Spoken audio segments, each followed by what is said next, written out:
سيداتي آنساتي سادتي، السلام عليكم ورحمة الله وبركاته. مدحت شلبي يحييكم من قناة تن، وعلى الهواء مباشرة ننقل لكم السوبر الرابع في تاريخ الكرة المصرية، هذه المرة على أرض عربية عزيزة على كل مصري وكل عربي، على أرض دولة الإمارات العربية المتحدة الشقيقة. لقاء القمة بين الزعيمين. الزمالك يقال أولا باعتباره بطلا للدوري والكأس أمام الأهلي الكبير، حتى ولو كان جريحا لبعض الوقت، ولكنه مؤكد سيتعافى ويتشافى ويعود عملاقا كما كان.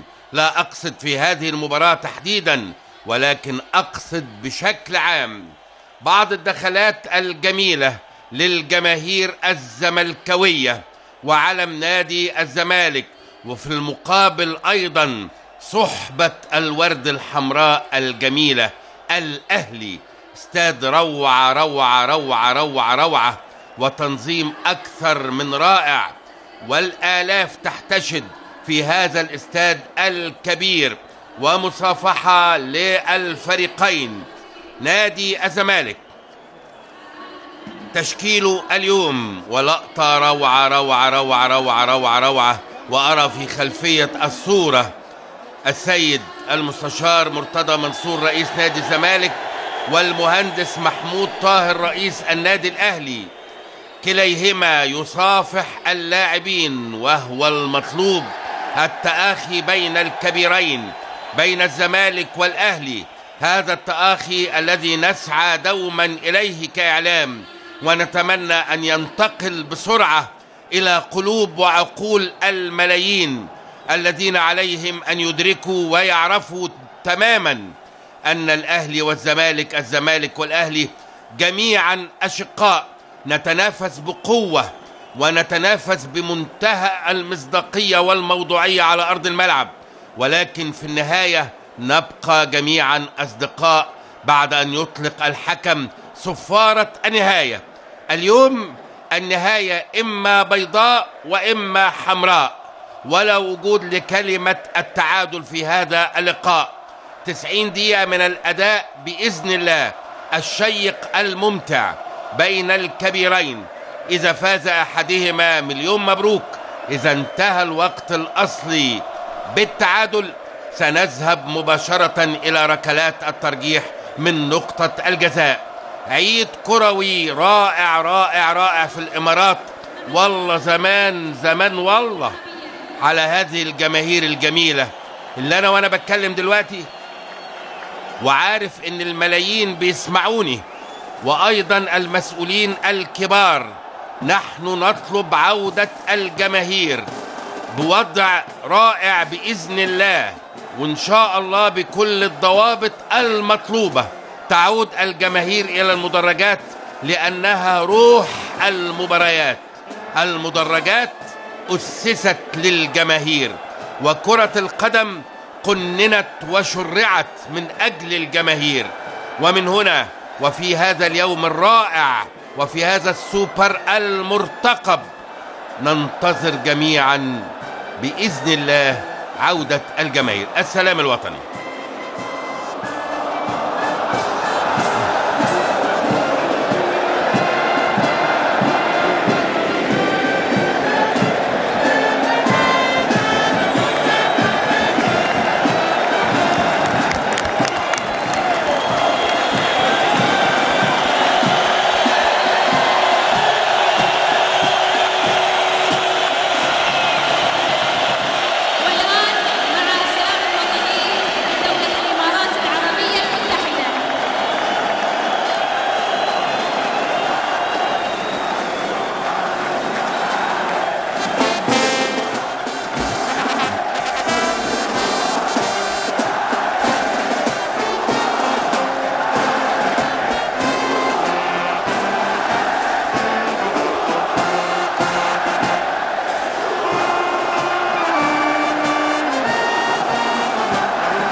كان السلام الأول هو قطعا لجمهورية مصر العربية، والسلام الثاني هو لدولة الإمارات العربية المتحدة الشقيق.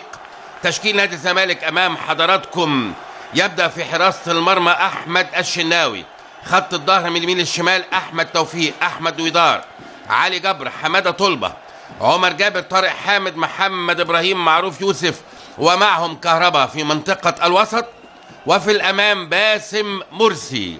هذا هو تشكيل الزمالك. الأهلي شريف إكرامي في حراسة المرمى، خط الظهر من اليمين للشمال أحمد فتحي، أحمد حجازي، رامي ربيعة، صبري رحيل.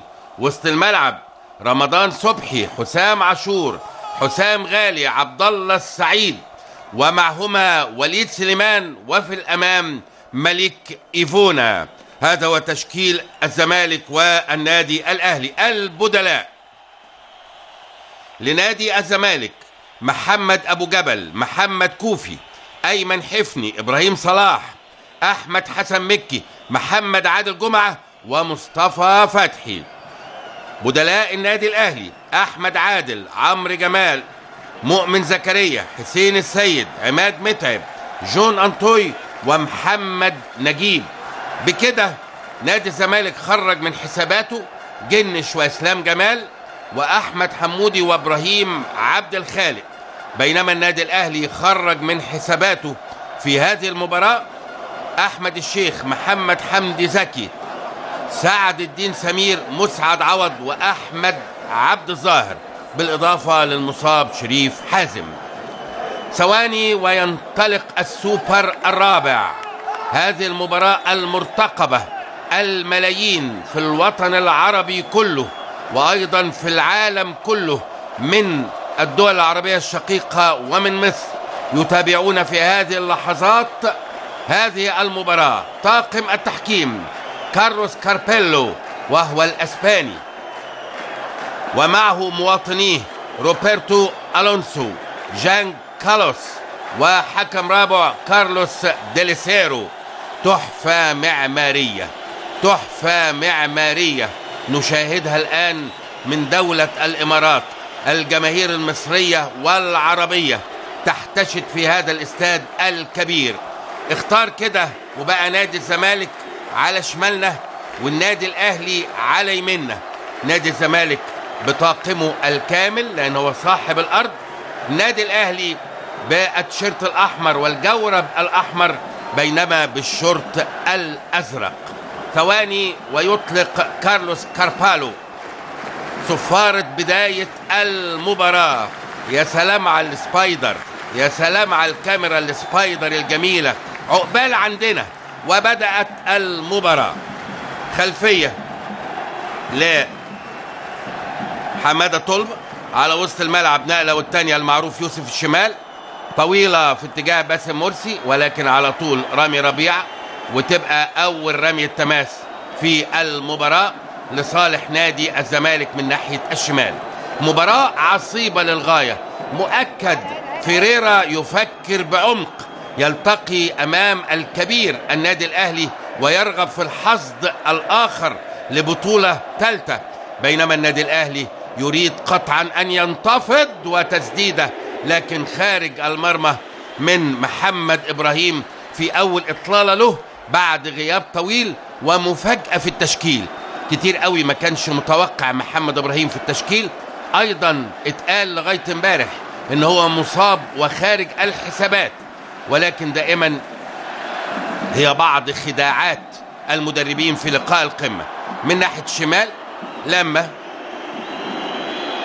في اتجاه صبري رحيل، نقلة على وسط الملعب سام عاشور، رامي ربيع، أرضية ملعب وجميل جدا جدا أرضيته. وليد سليمان عايز يلعبها ما تتظبطش معاه في اتجاه ملك إيفونا، ترجع عالية مرة تانية على وسط الملعب، يلم يا ولد يا لعيب كده، نازل لتحت كده رمضان صبحي يلعبها على طول.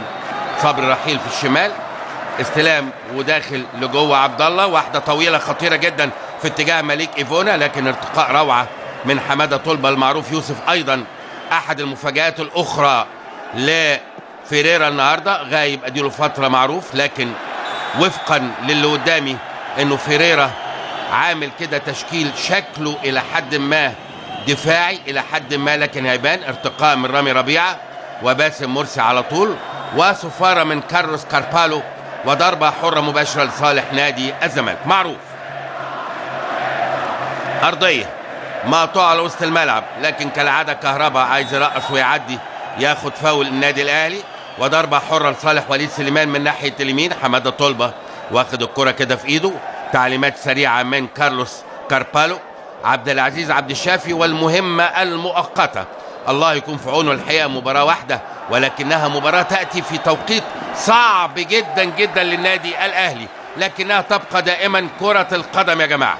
احمد حجازي الوافد الجديد من الكره الطلياني الى الكره المصريه، وكان طبعا في الوسط الاسماعيلي الكبير، ورمي التماس من ناحيه الشمال، واول اصابه كده سليمه ان شاء الله.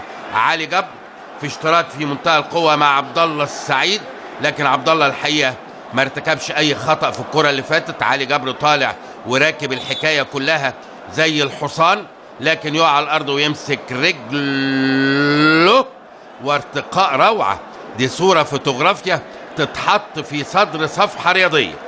ضربه حره وعلي جبر سليمه ان شاء الله. جماهير الزمالك قدامكم ناحيه اليمين، وجماهير الاهلي الناحيه الثانيه، والاشارات على طول واشارات النصر. كره القدم، كره القدم يا جماعه، كره القدم تحيي النفوس والارواح. كره القدم هي دائما اكسير الحياه لكل الشعوب. الف سلام عليك يا علي يا جبر. معرفش طبعا يعني اللقطه ما بانتش بالنسبه لنا ان كان في اي حاجه من عبد الله سعيد، لكن هو وقع شكله كده على الانكل، هو طالع لفوق، عبد الله تحت خالص. الانكل ايوه الانكل التانى سليمه ان شاء الله. اسبراي ويشتغل على طول. ضربه حره مباشره لصالح نادي الزمالك. محمد ابراهيم شايفينه في منطقه الجزاء، بما يعني ان فيريرا النهارده ما بيديش اي فرصه على الاطلاق للاعب يبقى في المنطقه الاماميه باستمرار. واضح زي ما قلت لحضراتكم وجود طارق حامد ومعروف يوسف وعمر جابر في منطقة وسط الملعب، ده محاولة لتجميد الأداء على الأقل في البدايات. طويلة وعالية، لمسة لكن فاول. واضح كده إن الأسباني مش هيفوت الهوى، ويعني يعلم هو طبعا حساسية المباراة وشعبية الفريقين الكبيرين، ومن هنا لكم أن تتوقعوا أن أي لمسة وأي همسة وأي غمزة هيبقى في صفارة مباشرة. ملك إيفونا نقلة حلوة ناحية اليمين، استلام وعايز يلعب عرضية، وعرضية وليد سليمان. وليد سليمان عايز يفتتح كده ويعيد لنفسه الثقة بعد غياب طويل جدا، ونزل علي جبر خلاص مفيش أي مشكلة. لكن وإحنا في الدقيقة 5 النادي الأهلي بادي بداية فيها توازن قوي على وسط الملعب وفيها ثقة عالية. نادي الزمالك زي ما أنا قلت عايز يجمد اللعب مؤقتا في منطقة وسط الملعب، يعني احتراز من هجمات وليد سليمان، انطلاقات رمضان صبحي، ابداعات ملك إيفونا. هنشوف ضربة حرة مباشرة، والجماهير لا تتوقف على الإطلاق هنا وهناك، ولكن ما نسمعه الآن هو هدير جماهير النادي الأهلي، وهناك حالة صمت في جماهير نادي الزمالك. مع أول هجمة للزمالك هيتحول الأمر، وهي جماليات وحلاوة لقاءات القمة. أحمد الشناوي طويلة وعالي، حجازي على طول ناحية الشمال أطول من اللازم، رمي التماس لنادي الزمالك من ناحية اليمين. الرقابة كده قدامنا حجازي مع باسم مرسي. طبعا فيما يتعلق بطول القامة حجازي معديه بربع متر أو تزيد، عشان كده أتصور باسم مرسي لازم يتلعب له كور لتحت شوية. العالي هيبقى لحجازي، ده مؤكد لفارق طول والقامة. حجازي طويلة بثقة ناحية الشمال، استلام على وسط الملعب حسام عاشور وجنبه حسام غالي، يفضل يلعب طويلة ناحية اليمين. استلام حلو قوي من أحمد فتحي، يحطها ناحية اليمين، عايز يعدي ملك إيفونا، عدى ومعاه سابها وطولت يحاول، لكن معروف يوسف يا ولد العيب وتطلع وتبقى رمي التماس لصالح نادي الزمالك من ناحية الشمال. الجماهير يا جماعة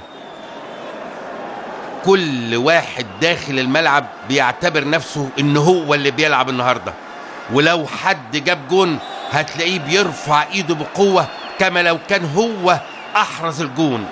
دي جماليات لعبة كرة القدم، المشجع ينتصر بشخصه عندما ينتصر فريقه. هذه هي كرة القدم. فريرة ومتابعة دقيقة، عبد العزيز عبد الشافي ومأمورية قاسية جدا جدا جدا، جابوه من الدار للنار زي ما بيقولوا، من عمل إداري مدار سنوات إلى عمل فني في مباراة صعبة جدا جدا جدا. لوم من محمد إبراهيم لطارق حامد، كان عايز الكرة لتحت شوية. حسام عاشور يرجع لورا، نقلة والتانية للنادي الأهلي اللي متماسك في وسط الملعب بشكل أفضل نسبيا من نادي الزمالك. استلام مرة تانية لحسام عاشور، شمال صبري رحيل أطول من لازم، ورمي التماس برضو رمضان صبحي نفس الحكاية، بيقول له العب لي لتحت شوية وعلى الأرض، بلاش الكور المعقربة دي. يعني فترة جس النبض وعدم الأداء الجمالي عادة بتبقى في بدايات هذه المباريات. معروف لما مضغوط عليه من رامي ربيعة على وسط الملعب طارق حامد، في الشمال حمادة طلبة، يا ولد يا لعيب، عمل كده بجسمه حلو قوي. معروف يوسف عايز يلعب واحدة عرضية، باسم مرسي وتدخل في منتهى القوة أطول من لازم. حسام غالي رمي التماس لصالح نادي الزمالك من ناحية الشمال. رامي ربيعة بيتكلم مع الحكم وبيقول له أنا ما عملتش حاجة، أنا لعبت على الكورة. وداخل باسم مرسي، هنشوف حكايات بين رامي ربيعة وباسم مرسي. هنا كارلوس كاربالو بيتكلم مع رامي ربيعة وباسم بيعتذر له بالشياكة، حاجة جميلة جدا، ويستأنف على طول اللقاء. رمي التماس لحمادة طلبة من ناحية الشمال، حمادة طلبة يلعبها طويلة ناحية الشمال، عايز يلم كهربا ويعدي، يا ولد يا لعيب، عدى ولما مرة تانية بكعبه لكن تطول الكرة، يحسبها الحكم فاول وضربة حرة مباشرة لصالح نادي الزمالك من ناحية الشمال. 11 مع 11 الاثنين حوار، وليد سليمان 11 أهلي، محمود كهربا 11 زمالك، الاثنين حريفة والاثنين لعيبة والاثنين هيجهدوا قوي اللي بيلعب قدامهم. عمر جابر هيلعب بيمينه من ناحية الشمال عشان تلف جوه ال 18، عرضية خطيرة وهوبا من القلب مرة تانية ولما، لكن على طول يضغط وتتلعب ناحية اليمين مرة تانية. فاتح ناحية اليمين أحمد توفيق ما تروحلوش، لكن ترقيصة جميلة جدا، يا ولد يا لعيب يا محمد إبراهيم، لكن تطول من محمد إبراهيم، تروح مرة تانية في الشمال. رمضان صبحي داخل رمضان ومعدي رمضان على وسط الملعب، عرضية ناحية اليمين، نقلة والتانية صغيرة توصل لأحمد فتحي، بيقرب له حسام غالي عايز يستلم، مش لازم حسام يستلم كل كرة، لكن هو راجع عطشان. أرضية جميلة جدا، نقلة صغيرة لإيفونا خطيرة وهوبو عالية عالية عالية عالية عالية عالية من عبد الله السعيد كده وانتو صغير، لكن عالية تبقى ضربة مرمى لصالح نادي الزمالك. اللقاء بادي متوتر ليه؟ الزمالك معاه بطولتين وداخل يعلم ان هزيمته النهارده برغم ان معاه بطولتين تعكر صف الانجازات. النادي الاهلي داخل النهارده ويعلم انه لو ما اخدش البطوله دي هيبقى في كلام تاني خالص. عشان كده اللقاء ما زال حتى هذه اللحظه متوتر ولم ينفك بشكل يليق باسماء اللاعبين على ارضيه الملعب. رامي التماس من ناحيه الشمال حماده طلبه يلعبها صغيره لكن ما تتظبطش معاه، عاليه في اتكاء ايفونا، داخل بمنتهى القوه علي جبر يلعب كورته.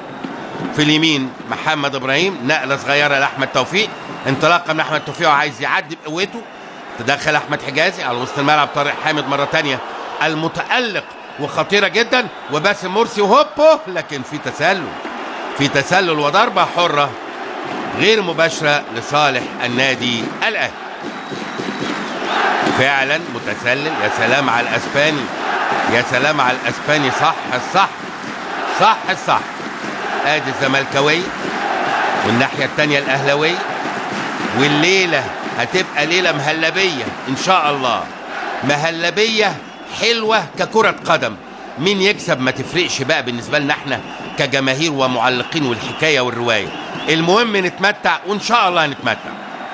نقله والثانيه صغيره توصل لاحمد حجازي، عايز يلعب واحده طويله يلعبها ارضيه صغيره على وسط الملعب، مقطوعه لنادي الزمالك. ضغط حلو قوي قوي على وسط الملعب. محمد ابراهيم، طارق حامد يفتح في اتجاه معروف يوسف، يا ولد يا لعيب.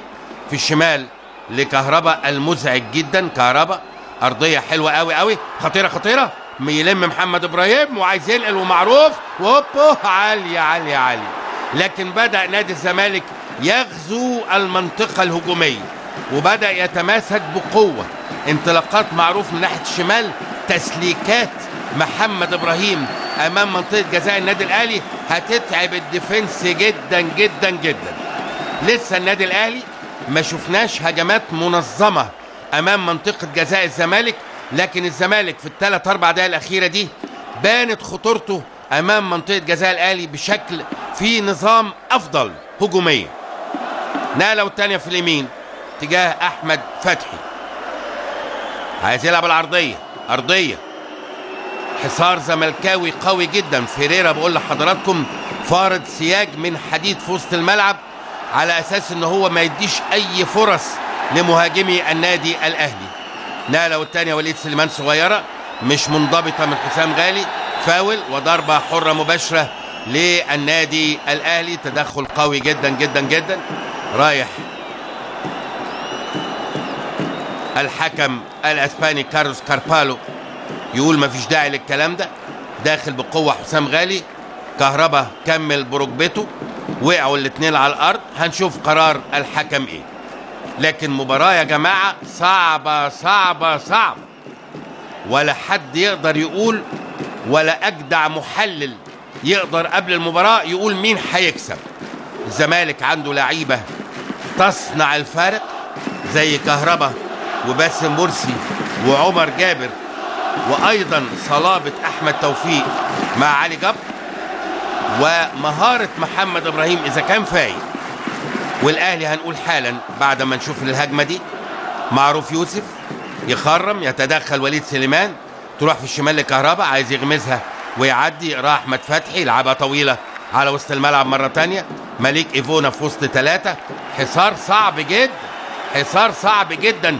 لازم زيزو يفكر بسرعه جدا في هذا الحصار. شريف اكرامي طويله وعاليه، حماده طلبه وتدخل في منتهى القوه ويقع كده على الارض.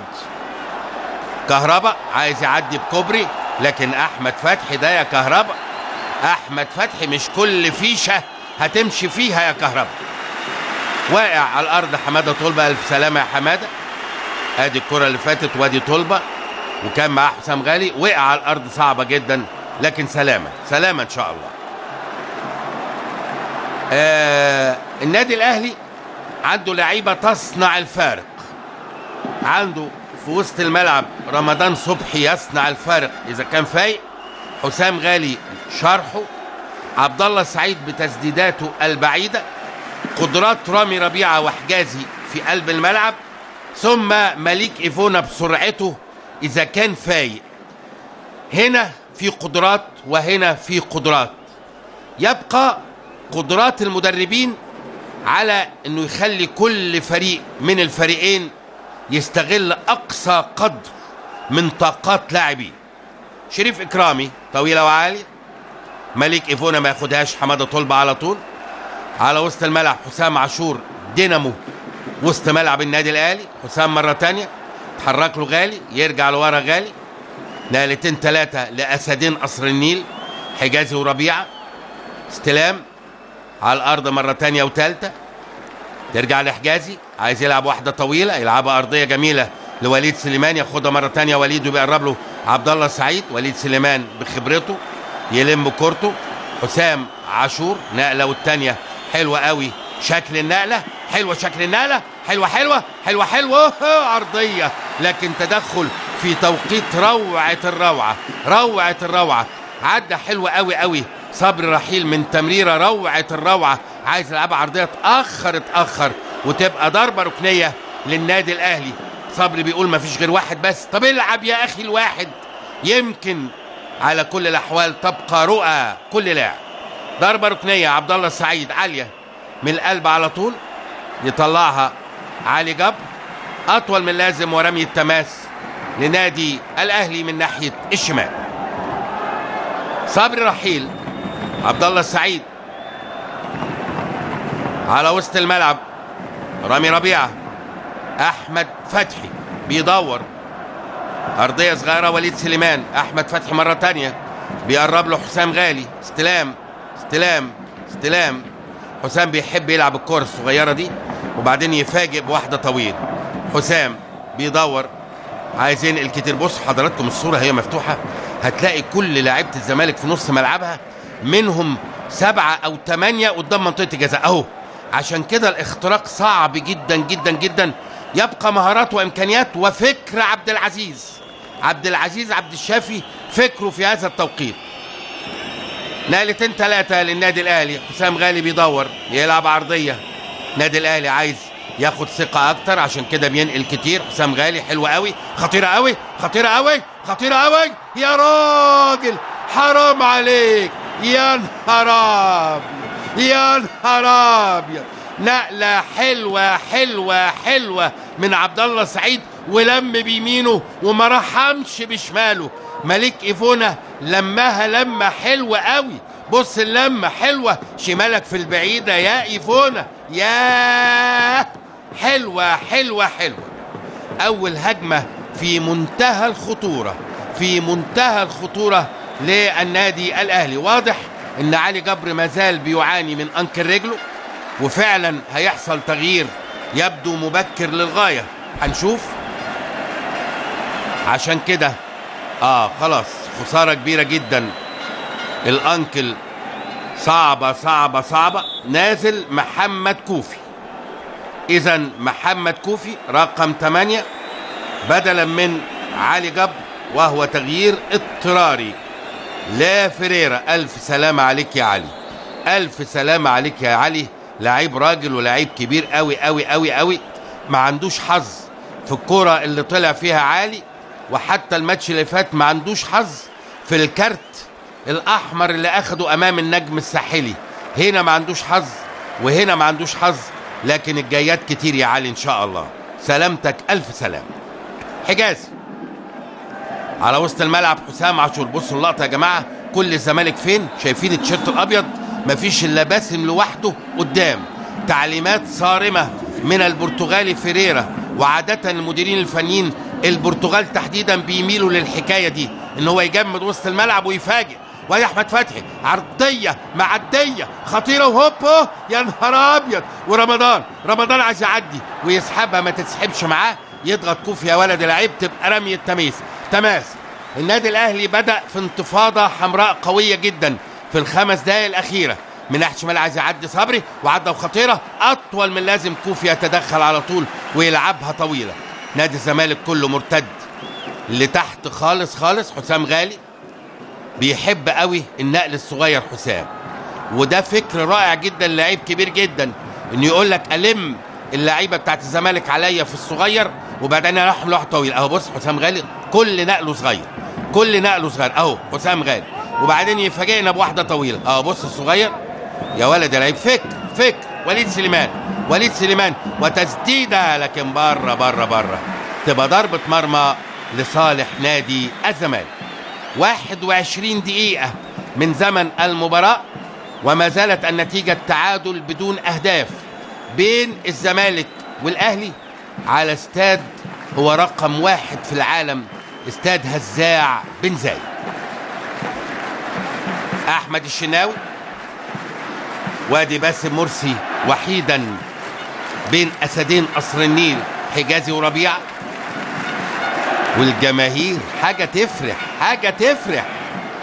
بقول للداخليه وبقول للدنيا كلها، الجماهير الله يخليكم، حطوا الضوابط اللي انتوا عايزينها، لكن عايزين جمهور اعتبارا من يوم الثلاث الجاي. الله يخليكم. من ناحية اليمين نقلة أطول من اللازم، رمي التماس للنادي الأهلي من ناحية الشمال، اتلعبت على طول. أحمد توفيق بيلعب باك رايت، طويلة في مساحة بيحبها إيفونا ومعاه دويدار. إيفونا ودويدار يلم كورته، يرجع لورا، بيدور، ينقل على وسط الملعب مرة تانية، لمسة لكن غصب عن حسام عاشور. الحكم يقول ما فيهاش حاجة، كانت مع محمد إبراهيم، لسه ما حطش بصمته ولا لمسته ولا همسته. محمد إبراهيم لاعب كبير. حسام غالي وهواية النقل الصغير على وسط الملعب، نقلة والتانية معدية ما تعديش. معروف يوسف أطول من لازم في اتجاه كهربا، تدخل أهلاوي، ضربة حرة لصالح النادي الأهلي. بصوا حسام غالي يا جماعة وروحه العالية حاجة جميلة. كابتن كابتن كابتن كابتن بكل ما تحمل كلمة كابتن من معنى، حتى لو مش في دراعه الشعر. فاتح في اليمين أحمد فتحي، وهناك صمت زملكاوي في المدرجات، وزئير أهلاوي قوي جدا جدا. وزي ما بقول إذا اتغير الحال على أرض الملعب هيتغير الحال في المدرج. طويلة خطيرة خطيرة خطيرة خطيرة خطيرة خطيرة، يا نهار أبيض يا نهار أبيض يا عمر يا جابر، يا نهار أبيض. انطلاقة مدوية جري بيها وحط الدنيا كلها وراه، صبر أيوب وحطها. لكن شريف إكرامي ده اللي بيلعب عليه فيريرا يا جماعة، يجمد وينطلق انطلاقة مدوية. ما عندكش حظ يا عمر يا جابر. حلوة أخطر فرصة في المباراة حتى الآن. عمر جابر وانطلاقة روعة الروعة، وخروج ما فيش أجمل من كده لشريف إكرامي. معدي يا حاجاته معروف يوسف يعمل انه هيرفع ويزق الكوره ويعدي، وعدى فعلا، لكن بدل ما يرفع سدد، وتبقى ضربه ركنيه لنادي الزمالك ايضا من ناحيه اليمين. ضربه ركنيه بشماله، عرضيه عاليه خطيره من القلب، تدخل في منتهى القوه لحسام غالي في اتجاه مليك ايفونا، لكن يسيبها كده حماده طلبه ويرجع لاحمد الشناوي. الكره اللي فاتت دي هتصحصح جماهير الزمالك. اخطر فرصه في ال 24 دقيقه اللي فاتت مكانها كان الشبكه، ودي نقله خطيره من القلب على طول، تدخل لاحمد حجازي. برافو يا حجازي. على وسط الملعب مره تانية، ترتد المعروف اللي ساب الشمال وراح في اليمين، عرضيه ومرسي يا راجل، وخطيره وهوبا والهدف. يا سلام عليك يا عمر يا جابر. حلوة. الله عليك يا ابني، الله عليك يا عمر يا جابر. روعة من ناحية اليمين. خطأ قاتل لمدافعي النادي الأهلي، تروح لعمر جابر اللي لسه مضيع من دقيقتين واحدة انفراد، حطها جميلة في البعيدة على يمين شريف إكرامي. غلطة كبيرة جدا، وتسديدة روعة الروعة في البرج البعيد. يا على الارتداد من رامي ربيعة، تتحط حلوة. ادي الكورة وادي الارتداد وادي عمر جابر لف وش رجله، لفت جاتوه يا جماعة يا بتوع البلاتو. حلوة. الهدف الأول لنادي الزمالك في الدقيقة 25. عمر جابر أحد المتألقين الكبار في صفوف نادي الزمالك. المباراة هتتفتح. النادي الأهلي هيفتح خطوط، والثعلب ده بيقول لهم ماليش دعوة أجيب جون ما أجيبش جون، أنا زي ما أنا راقد في وسط الملعب رقدة الكتاكيت لغاية لما يجيب بيض، الله أعلم. أحمد الشناوي وتقدم أبيض في الدقيقة 25. أحمد الشناوي طويلة وعالية ناحية اليمين، استلام كده، والهدف ده هيدي ثقة يا ولد يا لعيب. عمر جابر كده بكعبه أطول من لازم، مقطوعة في الشمال مرة تانية. بصوا بقى فيريرا وذكائه يا جماعة، مدرب بيفرق، مدرب بيفرق. لما لقى معروف يوسف سكته مقفولة في الشمال ولقى عمر جابر سكته مقفولة الناحية التانية، عمل تغييرات تكتيكية على أرض الملعب، على أرض الملعب. ده الذكاء. ويفاجئ الخصم أيضا أو المنافس إن أنا مش هفضل ألعب برتابة طول المباراة. أحمد فتحي استلام طويلة، أي حاجة. دور الأعصاب هنا، دور الأعصاب والتماسك هنا بالنسبة للأهلي، ودور القدرة على التماسك بالهدف المبكر الرائع ده بالنسبة للزمالك.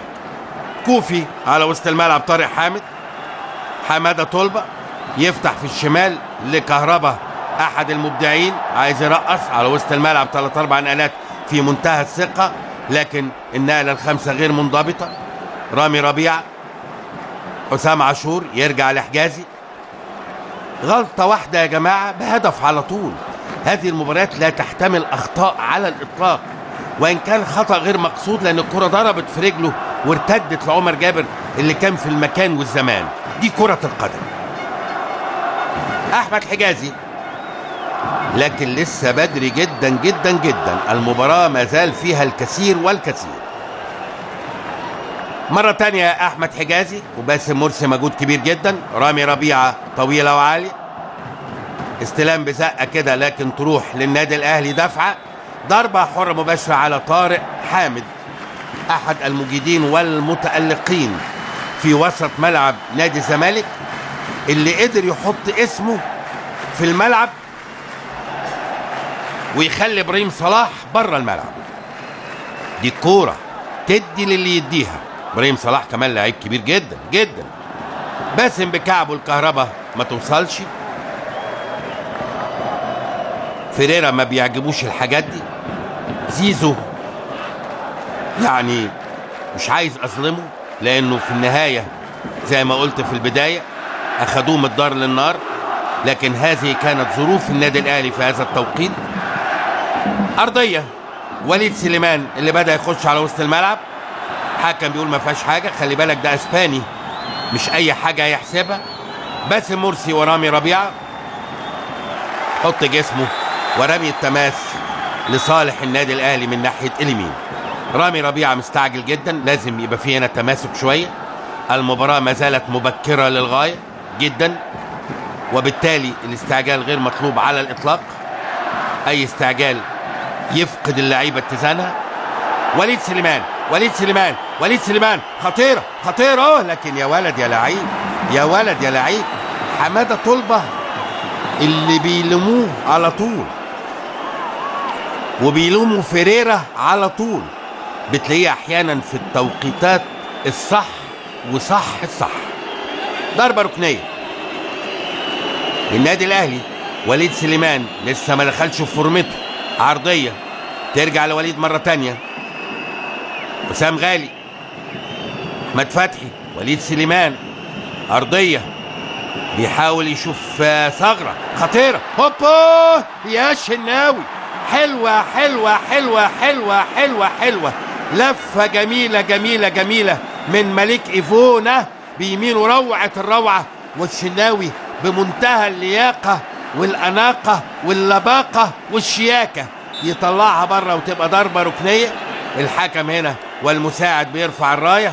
الشناوي الكرة اللي فاتت روعة روعة يا شناوي، وأيضا إيفونا حطها حلوة حلوة حلوة. لسه المباراة لم تبوح بكامل أسرارها، لم تبوح بكامل أسرارها، مليانة لسه، مليانة لسه. من ناحية اليمين تتلعب طويلة يردها حسام غالي على وسط الملعب. معروف يوسف، ارتقاء عالية، ارتداد مرة تانية، توصل لوليد سليمان اللي نسبيا هيبتدي يخش في المباراة. خلي بالك كارلوس كاربالو ده يا وليد يا سليمان ما بيشربش كل حاجة، ما بيشربش كل حاجة، وبالتالي لابد ان انت تلعب على الكرة باستمرار ولا تنتظر نجدة صفار. ضربة حرة مباشرة لصالح أحمد توفيق من ناحية اليمين لنادي الزمالك، والتقدم للأبيض بهدف للمتألق عمر جابر في الدقيقة 25 من زمن المباراة، وجمهور النادي الأهلي بيحاول انه يشجع فرقته، وهذا هو السلوك الجميل. اوعى تنسى ابدا فرقتك فرقة عظيمة. وادي مرور من ناحية اليمين خطيرة، عرضية طويلة اطول من اللازم، لكن تروح لكهربا. كهربا وايه، وضرب الجزاء. يا نهار ابيض، ضرب الجزاء على احمد فتحي. ده اللي انا قلته امبارح في الاستوديو. قلت احمد فتحي عادة بيبقى عنده حالة عصبية، لو اترقص عدى منه كهربا ما سابوش، شده من السلك، وبالتالي ضرب الجزاء صحيحة من وجهة نظري. ولو ان طبعا الشناوي العالمي هيقول لنا اكتر، واتحسبت ضرب الجزاء خلاص. قرار اسباني على ملعب هزاع بن زايد للنادي الزمالك، وترقب وحزن مؤكد والدموع في العيون. لكن اوعى تزعل ابدا، هي كرة القدم فيها كل شيء وفيها اي شيء.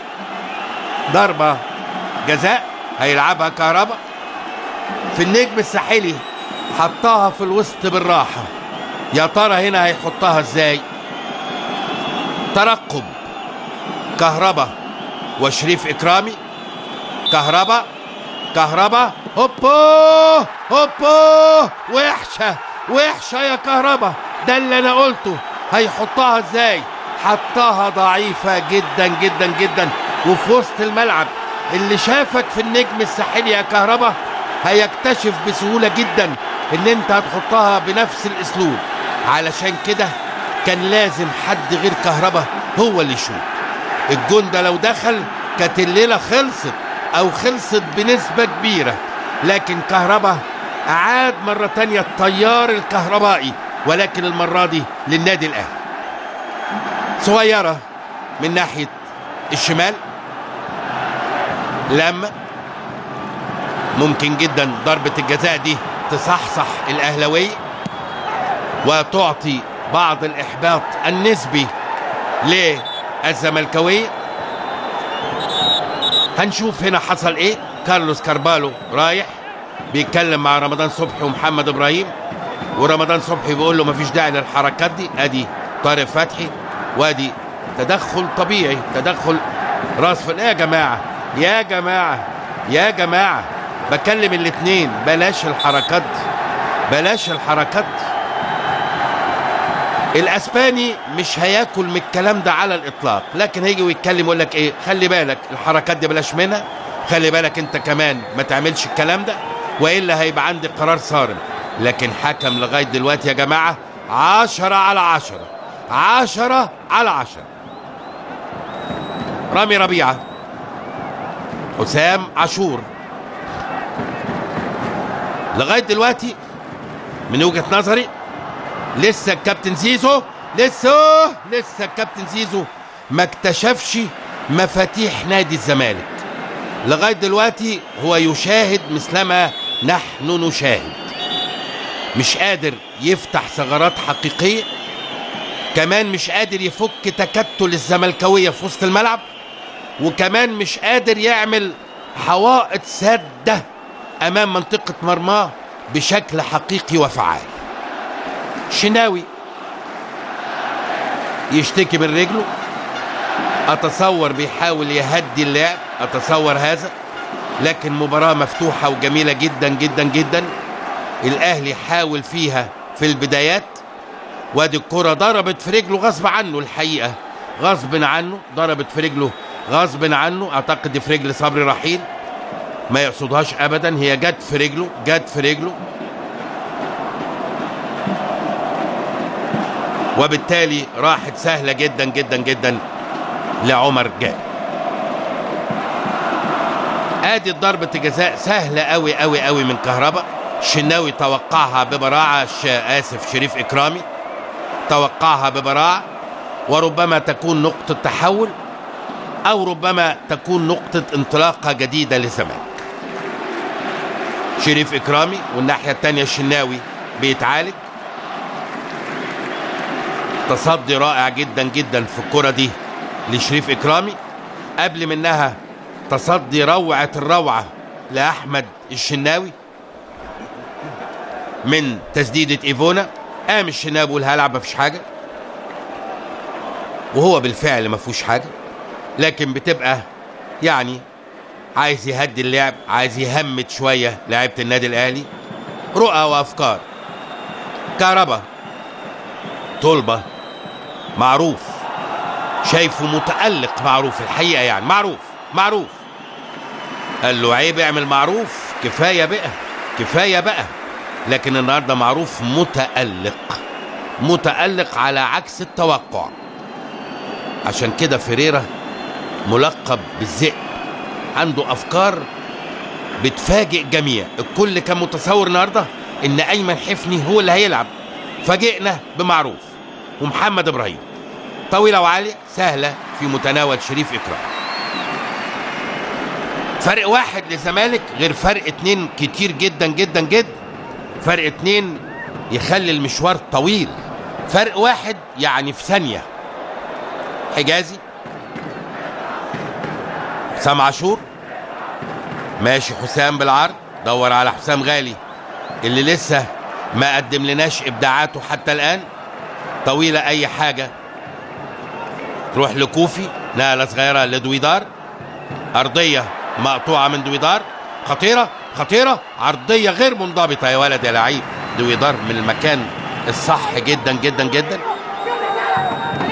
رمي التماس للنادي الاهلي من ناحيه الشمال، تتلعب سريعه لحسام عاشور، حسام غالي، ارضيه غير منضبطه لعبد الله السعيد، توصل لكهربا في اتجاه معروف يوسف، مقطوعه، مجهود كبير جدا بيتعمل. حسام غالي ياخد فاول على كهربا.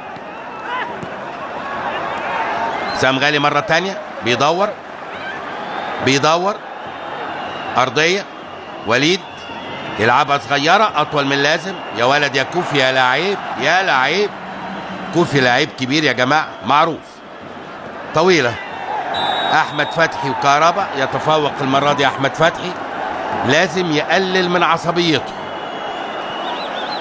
ادي الكره اللي فاتت، تدخل في منتهى القوه من احمد فتحي. تتلعب على طول الكره في اليمين، رمضان صبحي جه الناحيه دي، ارضيه حسام غالي يلعبها اي كلام. بقول لحضراتكم لسه حسام غالي غايب اديله فتره طويله، لكن كابتن زيزو فضل الدفع دي من البدايه لانه روحه عاليه جدا في الملعب، ولكن يبقى عنصر اللياقه البدنيه هيكون له دور على ارض الملعب. طارق حماده طلبه في مساحات كبيره قوي بين خطوط النادي الاهلي وبعضيها. الزمالك متقارب في وسط الملعب، نقلتين صغيرين. مره تانية طارق حامد، نقله صغيره. معروف يوسف، 3-4 نقلات لنادي الزمالك. حماده طلبه.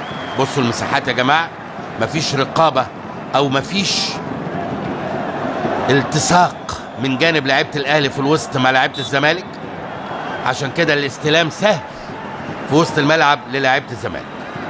ضربه حره مباشره تتلعب على طول من طارق حامد في اتجاه باسم مرسي اللي لسه ما ظهرش ايضا على ارض الملعب. رمي التماس،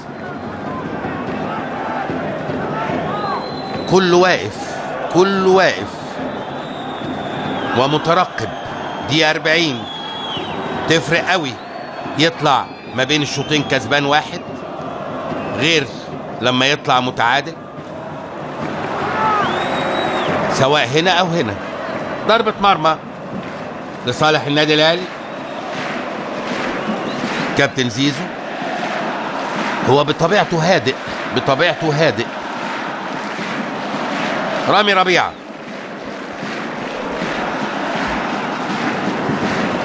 طويلة، ايفونا على وسط الملعب اي حاجة. معروف يوسف حط جسمه يلعبها طويلة، مقطوعة ترجع له. تدخل اطول من اللازم. باسم مرسي عايز يلم، وياخد فاول وضربة حرة مباشرة وانذار لحسام عاشور. وبيقول له مفيش كلام مفيش كلام. انذار لحسام عاشور، دينجرس بلاي.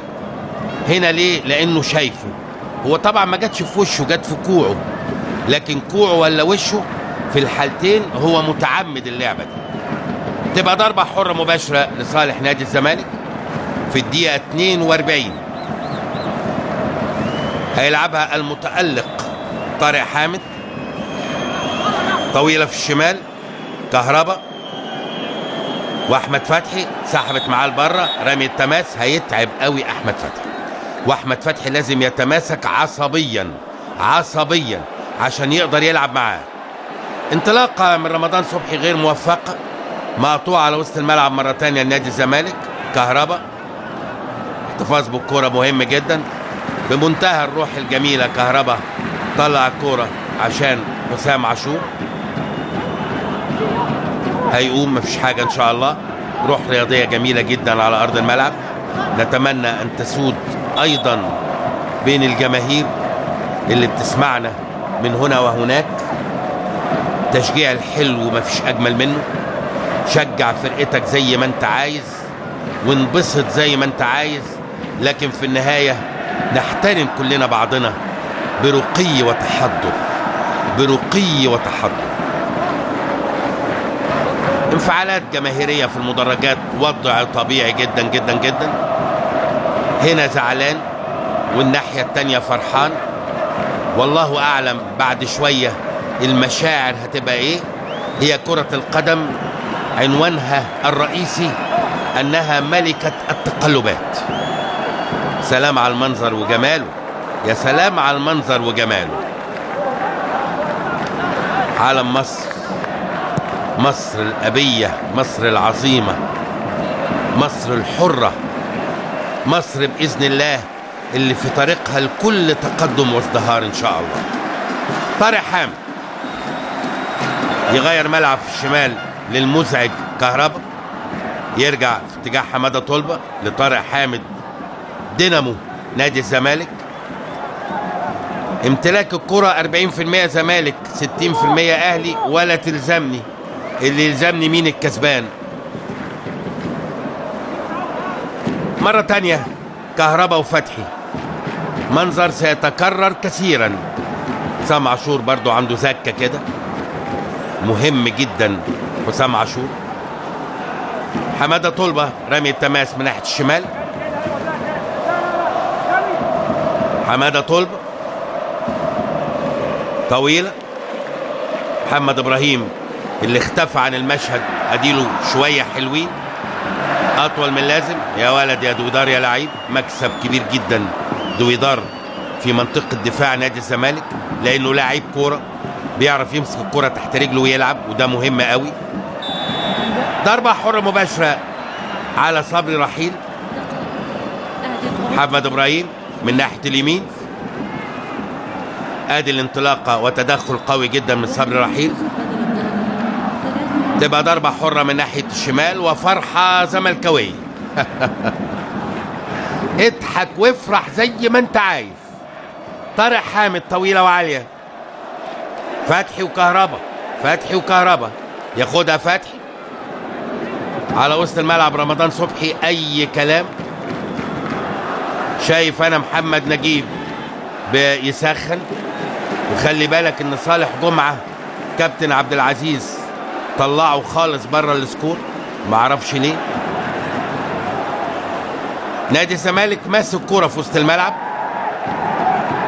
طارق حامد يلعبها ببط رجله جميله جميله، لمسه ما تتلمس، تروح للنادي الاهلي اللي اديله 7-8 دقايق مش قادر يهجم هجمه واحده على مرمى نادي الزمالك. حجازي، حسام عاشور، حسام غالي، يرجع الحجازي مرة تانية. طويلة حلوة قوي في الشمال. صبري، وليد سليمان كمان مختفي جدا جدا جدا، لكن ادي واحدة اطول من لازم تطلع وتبقى ضربة ركنية لنادي الاهلي من ناحية الشمال. عندنا 3 دقايق وقت بدل ضايع، احنا في الدقيقة الثانية. ضربة ركنية من ناحية الشمال طويلة وعالية وخطيرة يا ولد الشناوي بالبوكس، عالية مرة تانية وارتقاء وليد سليمان. أي حاجة سهلة جدا في متناول أحمد الشناوي.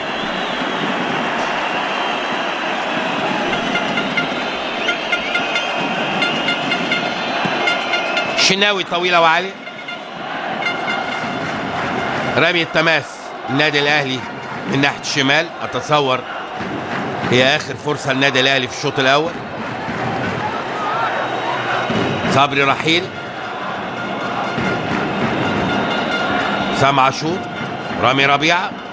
لازم تلعب واحدة طويلة ان الوقت خلاص. ماشي ماشي ماشي. أرضية مليك إيفونا، ينقلها نقلة كويسة لعبد الله السعيد، ما يتصرفش فيها، تروح لحمادة طلبة يحطها في المدرجات، ورمي التماس للنادي الأهلي من ناحية اليمين. فيريرا بيقول لهم خلاص الوقت خلص الشوط الأول. حسام غالي هيعلق هيعلق هيعلق هيعلق هيعلق أرضية وعايز يسدد، مفيش وقت للكلام ده. طويلة مرة تانية في اليمين، أطول من لازم، يتدخل ويدي إيه؟ ضربة جزاء. يا نهار أبيض يا نهار أبيض. بقول لحضراتكم آخر فرصة، آخر فرصة في الشوط الأول. الكرة قلابة، الكرة قلابة وغدارة، ولا تضمن حاجة على الإطلاق. رمضان صبحي دخل لجوه، خلي بالك خلي بالك. وادي واحدة كده من حاجات حمادة طلبة، يقع على الأرض رمضان. يا راجل يا راجل يا حمادة يا طلبة، ولا كان ليها لازمة على الإطلاق. وضربة جزاء للنادي الأهلي ربما تعدنا إلى نقطة الصفر. يا نهار يا نهار أبيض على الكورة. الكورة عبد الله السعيد عمال يطلع من بقه وياخد من مناخيره، عايز يخلص من الكورة. الشناوي وعبد الله السعيد، عبد الله السعيد بيقرا عدية ياسين، عايز يخش ويحط ويخلص. عبد الله السعيد وهوبا، يا عيني عليك يا عيني عليك يا جميل، يا عيني عليك يا جميل المحية. حلوة حلوة حلوة حلوة، أعصاب من حديد حطها وقال له لا مؤاخذة يا شناوي، مش هتطلع كسبان الشوط الأول أبدا. وينتهي الشوط الأول بالتعادل 1-1 باللعبة الحلوة دي على الأرض الجميلة دي في دولة الإمارات العظيمة دي. 1-1 1-1. افرح مرة تانية يا أهلي. وعندنا 45 دقيقة بين الأبيض والأحمر. محتار والله محتار والله. خش في حضن، خش في حضن مراتك يا حبيبي، خش في حضن مراتك. 1-1 وينتهي الشوط الأول بالتعادل. أعزائي المشاهدين، مشاهدي قناة 10 TV في كل مكان، استراحة قصيرة ولنا عودة بمشيئة الرحمن. مع تحياتي مدحت شلبي. سادتي السلام عليكم ورحمة الله وبركاته مرة ثانية من قناتكم المفضلة والمختارة، قناة 10 وأحداث الشوط الثاني. زي ما شفنا وتابعنا مع بعض، انتهى الشوط الأول بالتعادل 1-1.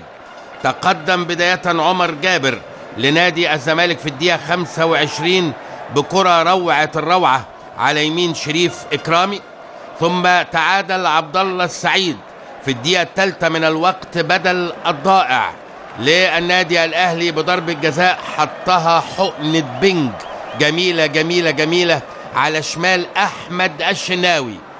الشوط الثاني ولم يحدث أي تغيير على أرض الملعب سوى التغيير الاضطراري اللي خرج فيه علي جبر ونزل محمد كوفي لنادي الزمالك. عندي سر مهم قوي هقوله لحضراتكم دلوقتي كانفراد، وبعدين هعرض لكم لقطاته بعد نهاية المباراة وفي الاستوديو التحليلي. خليكم معايا، هقول لكم حالا السر. ضربة الجزاء اللي سددها كهربا وصدها باقتدار شريف إكرامي، لما احتسبت ضربة الجزاء وراح كهربا يمسك الكرة، فيريرا قام واتنطط على الخط وزعق وجاب حمادة طلبة وقال له ما تخلوهوش يشوط، وجري، والحكم الرابع منعه من نزول الملعب. ولكن كهربا كان اخد الكرة وحطها ثم حطها بره. عشان كده يبقى فيريرا براءة من اللي انا قلته، ان ما كانش يجب عليه انه يخلي كهربا يشوط الكرة دي بعد الكرة اللي سددها بشكل يعني في جماليات زيادة عن اللزوم في مباراة النجم الساحلي. اللقطة دي اللي انا قلتها دلوقتي هعرضها لكم بمجرد عودتنا بإذن الله في استوديو قناة 10 حصريا.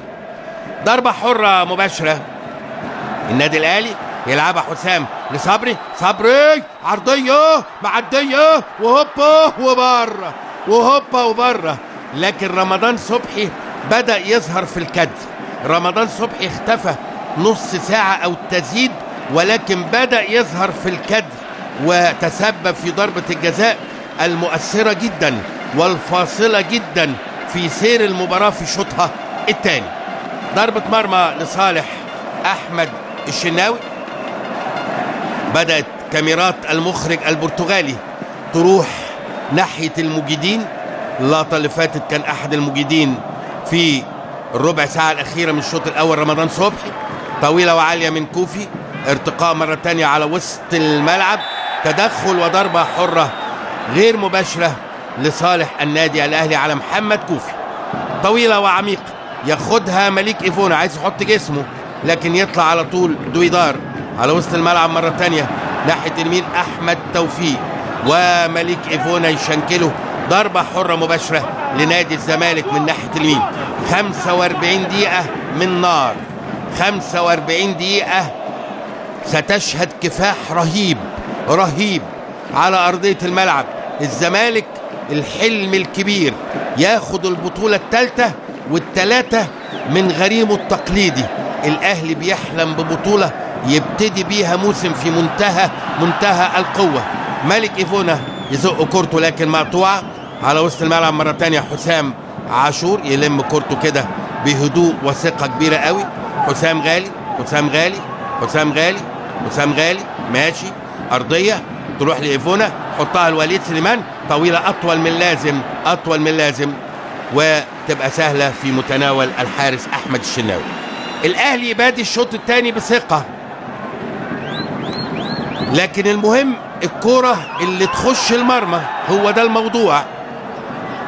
شريف إكرامي في اليمين للمتألق جدا عمر جابر، انطلاقة روعة من عمر جابر في اليمين، عايز يعدي عرضية عالية الناحية الثانية اللمة وباسم مرسي، لكن تدخل في منتهى القوة من وليد سليمان اللي بدأ يخش المباراة.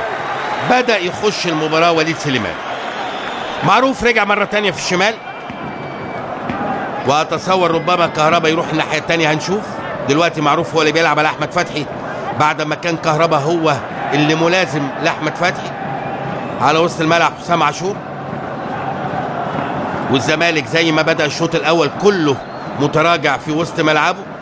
نقلة والتانية حسام غالي عايز يلعب واحدة طويلة جميلة جدا في الشمال. صبري رحيل عايز يعدي، صبري بقت على يمينه، حطها صغيرة وانتوا مع ما مشيتش مع رمضان صبحي، ما مشيتش. كان عايز يمشي كده وانتوا، لكن ما مشيتش الكرة مع عبد الله السعيد ورمضان. ترجع لمحمد كوفي طويلة وعالية على وسط الملعب، ارتقاء لرامي ربيعة، لمسة حسام عاشور، أي حاجة تروح لكهربا اللي بيلعب كمان في الشمال. يبقى هنا عندنا الجبهة الشمال فيها كهربا وفيها معروف يوسف، فيها الاثنين تطول من كهربا. يبقى هنا هنشوف الزمالك مايل أكتر ناحية الشمال، لأن الشمال بقى فيها حمادة طلبة وفيها محمود كهربا وفيها معروف يوسف. انطلاقة من وسط الملعب حسام غالي، طويلة لملك إيفونا الوحيد اللي يعتمد عليه في هذه الكرات الطولية. وادي فتحي عرضية خطيرة عايز يسندها رمضان صبحي لعبد الله السعيد، ما مشيتش مع حذاء الجزمة، ما مشيتش. لكن الأرض إيه؟ سجادة، بتلعب على سجادة حرير. حسام غالي طويلة مرة تانية وخطيرة المرة دي. وليد سليمان وإيه ضربة جزاء وإنذار. إنذار لمين؟ يا نهار أبيض يا كوفي. اتقلبت الغدارة كرة القدم قلبت وشها التاني على نادي الزمالك بعد ما كانت فاتحه دراعاتها بالكامل. يعملها وليد سليمان اللي لسه داخل في الشغلانه، ولسه بقول دخل اللعبه. اتعملت له روعه الروعه من المعلم حسام غالي، وكوفي يخش كده بشكل غير احترافي. وليد سليمان يضحك عليه وياخد من رجليه ضرب الجزاء. يا عيني على الجمال، يا عيني على الحلاوه، يا عيني على الطعامه. هل عبد الله سعيد اللي يشوط، ولا وليد سليمان اللي يشوط، ولا حسام عاشور اللي يشوط؟ هنشوف. لكن المباراه قلبت، المباراه قلبت. يا جماعه كره القدم غداره زي السواقي الدواره، ما تقدرش تقف على جنب ابدا. الزمالك كان متقدم 1 وجات له ضربه جزاء. كهربا اصر رغم عدم رغبه مديره الفني على التسديد، اتحطت في ايد الحارس. يتعادل الاهلي بضربه جزاء في الوقت الضائع في الشوط الاول، وياخد ضربه جزاء في الدقيقه 52. مين اللي هيشوط؟ عبد الله السعيد. هو هل هي فكره ذكيه؟ هنشوف. عبد الله السعيد هل نفس الزاويه؟ هل هيغير الزاويه؟ خد نفسك من مناخيرك وطلع من بقك وارحم بقلبك، وهوبا يا عيني عليك. يخرب عقلك يا راجل، ده انت اعصابك ميته يا ابني، ده انت واخد حقنه بنج ولا مورفين. حلوه حلوه حلوه حلوه. عبد الله السعيد بعد ما حط حقنه في العضله اليمين بصاله الحقنه في العضله الشمال، لكن الاتنين كانوا على شمال الحارس. النادي الاهلي ينتفض في الدقيقه 53 ويكرر نفس ما فعله عبد الله السعيد. وكوفي اخذ الولد الصغير وليد سليمان. لكن ايه الجمال ده، ايه الجمال ده يا عبد الله. يا نهار، يا نهار ابيض عليك يا عبد الله، يا عبد الله يا اخويا سماح، يا عبد الله يا اخويا سماح. حلوه حلوه حلوه حلوه. الهدف الثاني في الدقيقه 52 والابهار على الوجوه. 2 الاهلي 1 الزمالك. دوام الحال من المحال. عليك ان انت تستثمر كل لحظة. الحكم اللي هنا اسباني، ما هواش حكم من هنا ولا من هنا، لا هيرحم بقلبه ولا هيرحم بعقله. قراره هياخده. انت احمر، انت ابيض، ده عندك في بلدك يا حبيبي، لكن انا اسباني، لا اعرف ابيض ولا اعرف احمر. ضربة حرة مباشرة لنادي الزمالك اللي عليه ان هو يعيد بسرعة ترتيب اوراقه قبل فوات الاوان، لكن لسه بدري. المباراة لم تبوح باسرارها بعد. عمر جابر عالية خطيرة من القلب. يا سلام يا حسام يا غالي، في المكان والزمان. روعة الولد ده، روعة روعة روعة روعة. رمي التماس من ناحية الشمال لصبري رحيل، والماتش هيحلو. ليه؟ البرتغالي فيريرا لا يمكن يستمر بشكل دفاعي، خصوصا لو وصلنا للدقيقة 70 والنتيجة زي ما هي. هيفتح خطوط، مع فتح الخطوط هتبان المناطق الفارغة من اللاعبين هنا وهناك، وهتحلو المباراة أكتر وأكتر. لكن مباراة جميلة، مباراة جميلة ومفتوحة. حلوة حلوة حلوة.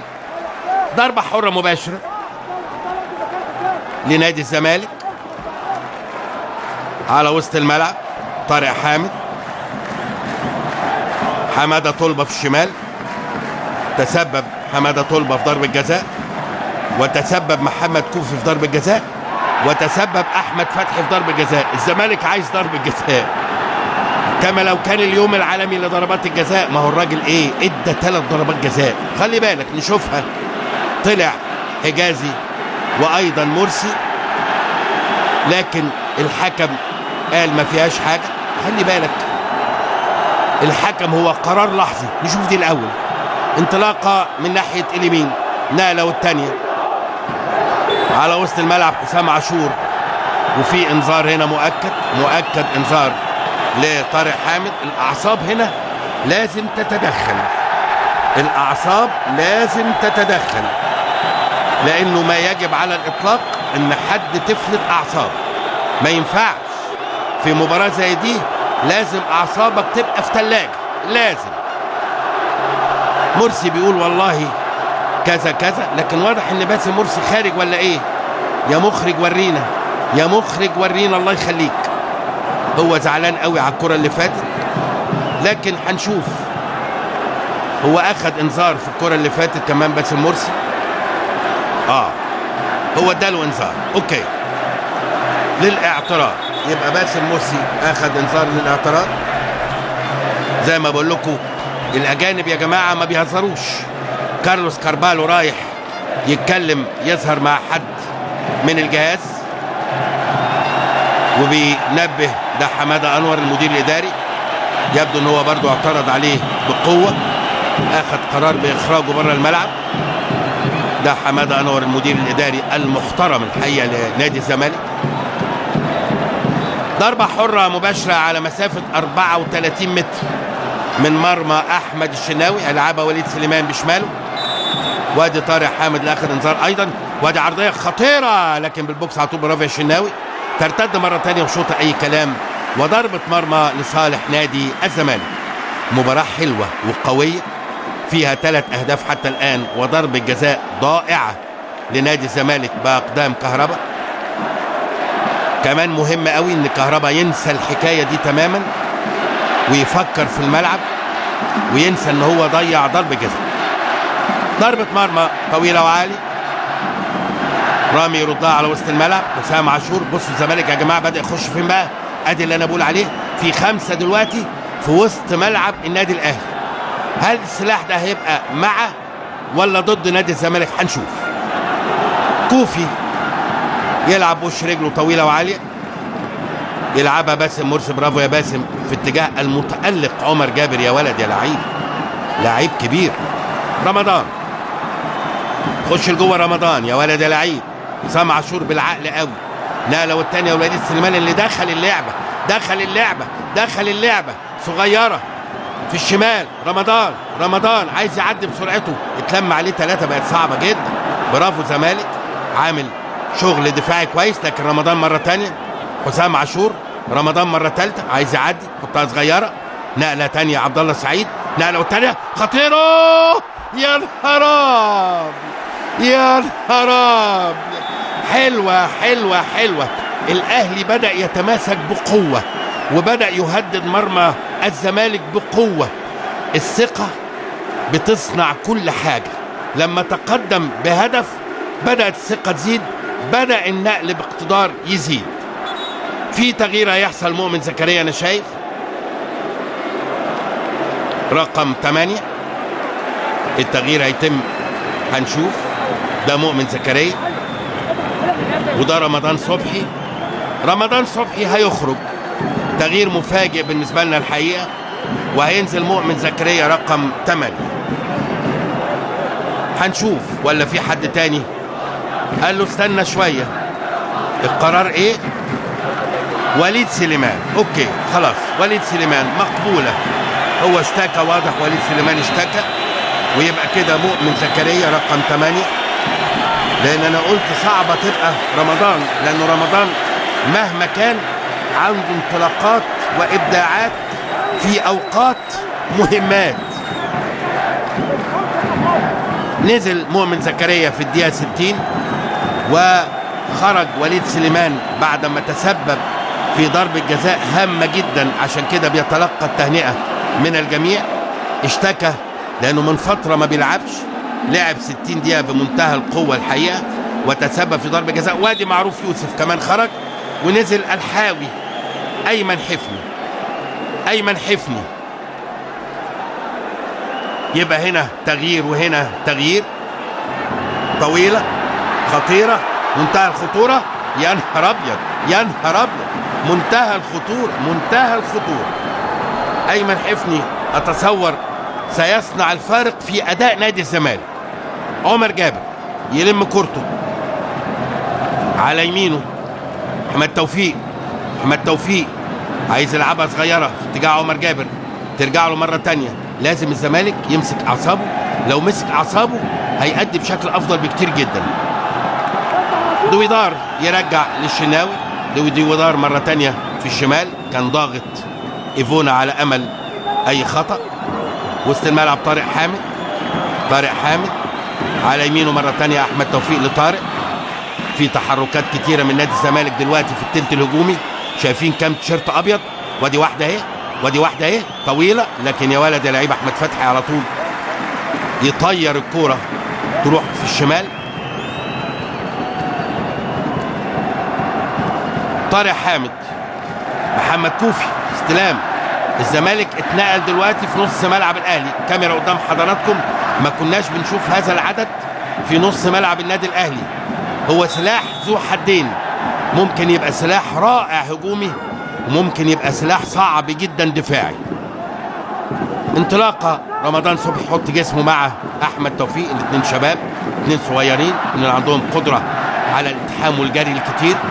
ايمن حفني في اول لمسه، ايمن حفني عايز يعدي، حط جسمه صبري رحيل، برافو يا صبري، ويلم كورته ويسقط يا ولد يا لعيب لرمضان صبحي. عبد الله سعيد، انا اسف، ده مؤمن زكريا. يلا على وسط الملعب مره ثانيه، سنده بتماسك حسام غالي. سلام عليك يا حسام، لعيب رايق، لعيب رايق. مؤمن زكريا، احمد فتحي فتح له مؤمن في اليمين، دخل هو لجوه، دخل لجوه على شماله، على شماله. يا نهار ابيض، لو اتظبطت مع ايفونا كان بقى فيها كلام تاني خالص. حلوه حلوه حلوه، طويله في اتجاه باسم مرسي لكن مقطوعه. مره تانيه في الشمال، باسم على وسط الملعب. طارق حامد اللي مأدي مباراه رائعه هو وعمر جابر الحقيقه. حماده طلبه يلعبها اي حاجه مقطوعه النادي الاهلي. حسام غالي بيحب القصير، بيحب القصير، لعب فعلا قصير. حسام غالي طبعا بيهدي اللعب ويموت الفرقه اللي قدامه بنقلات كتير. اكتر حاجه تتعب اي فرقه انقل عليها كتير زي كده. دي طريقه اداء حسام غالي باستمرار. على وسط الملعب 3-4 نقلات والنادي الاهلي ماسك كوره في وسط الملعب. احمد فتحي في اليمين يلعبها صغيره لمؤمن زكريا، لاحمد فتحي مره تانية، نقله والتانية يلعب مؤمن لورا، يرجع لورا مره تانية. مؤمن عايز ينقل، نقل صغير، 3-4 نقلات حلوين جدا، يا سلام. لكن النقله الاخيره مش حلوه، تتقطع لحسام عاشور مره تانية. والزمالك بيحاول يستخلص الكوره. كل ده قيمته الوحيده ان هو ينرفز لاعيبه الزمالك، لكن ملوش قيمه على مرمى الزمالك مؤكد. حسام غالي، رامي ربيعه، متاسف حجازي، يرجع لشريف اكرامي، طويله وعاليه. رمضان وفي ظهره احمد توفيق، الاثنين اقوياء جدا. حسام غالي يلعب الطويله اللي هو عايزها في اتجاه ايفونا. يا سلام يا دويدار يا لعيب، حلوه قوي قوي قوي، استخلاص روعه من دويدار. ترجع لدويدار مره ثانيه، عايز ينطلق مع المهاجمين وفعلا انطلق للامام دويدار. ناحيه شمال ايمن حفني عايز يعدي، يلم كورته مره ثانيه، مضغوط عليه، لكن هو لعيب كبير بيعرف يحتفظ بكورته ويتشنكل. وضربه حره مباشره لنادي الزمالك من ناحيه الشمال. خلي بالك ان حسام عاشور عنده انذار. ضربه حره مباشره من ناحيه الشمال، وادي تغيير ايضا لنادي الزمالك. ده التغيير الثالث والاخير. محمد ابراهيم هيطلع وهينزل مصطفى فتحي، احد المنقذين لنادي الزمالك في الفتره الاخيره. ضربه حره مباشره لنادي الزمالك من ناحيه الشمال، تتلعب صغيره. حماده طلبه بيمينه عاليه، لكن حجازي على طول. الكور العاليه في وجود رامي ربيعه وحجازي بتبقى صعبه شويه. حلوه جدا حلوه جدا، لكن يا سلام، شريف اكرامي على طول اطول من لازم. شريف اكرامي تمريره ببطن رجله حلوه قوي. طارق حامد، لكن شريف اكرامي يتدخل. كوفي في الشمال، حماده طلبه تتاخد من حماده لان ده مش مكانه، برغم ان هو مكافح كفاح كبير جدا، لكن تبقى رجله الشمال مش موجوده. صغيره المره دي من حسام غالي، مقطوعه.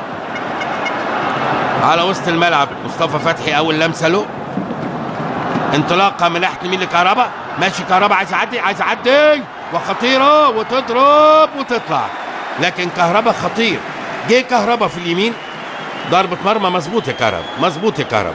اخر واحد ضربت في رجله هي كهربا فعلا، خلي بالك اهي ادي كهربا اهو اخر واحده، واضحه جدا يا كهربا. لكن كهربا في الشمال خطير، في اليمين خطير، برغم ان هو لم يمتثل لتعليمات فريرا ان هو ما يشوطش ضربه الجزاء، لكن ما قدرش فريرا يعاقبه باخراجه لانه لعيب مهم، وبالتالي فريرا قراره صح 100%. العقاب يبقى بعد المباراه لعدم الامتثال للتعليمات. طويله وعاليه شريف اكرامي، احمد توفيق وتدخل، ترجع مره تانية للنادي الاهلي اللي يطلع بروح رياضيه الكره بره. برافو، الف سلامه عمر جابر، من اللاعبين اللي اخلاقهم عاليه جدا جدا جدا، وروح حلوه قوي قوي مع حسام غالي. رمي التماس هترجع للنادي الاهلي طبعا من محمد كوفي، روح رياضيه جميله جدا جدا جدا.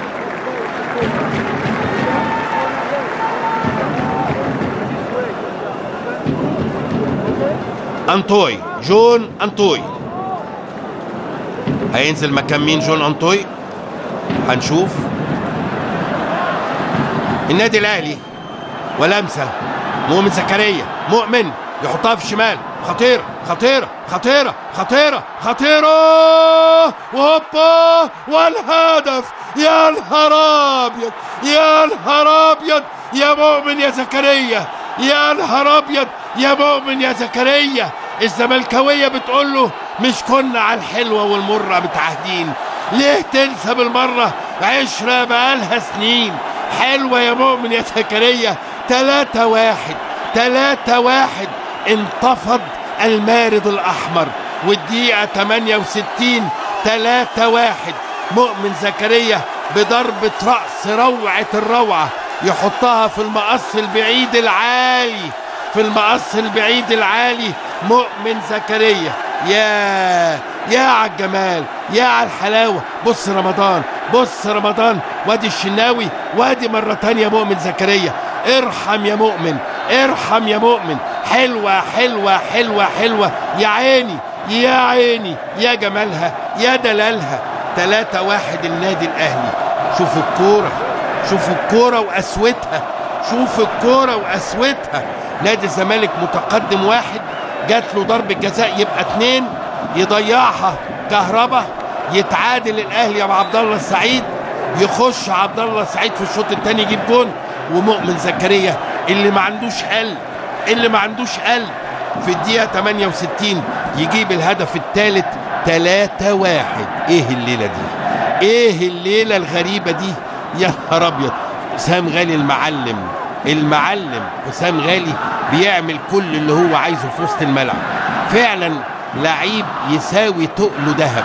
هو اللي ادى الثقه الكبير قوي قوي قوي قوي ده للنادي الاهلي النهارده، مع تألقات وابداعات البعض في النادي الاهلي في مقدمتهم من وجهه نظري عبد الله السعيد ورمضان صبحي. اما اسدين قصر النيل ربيعه وحجازي قافلين الميه والنور. بص النادي الاهلي خلي بالك بيعمل ايه دلوقتي، بيحاول يموت الكوره عشان يسحب الزمالك اكتر لقدام ويلدغ هو الناحيه الثانيه.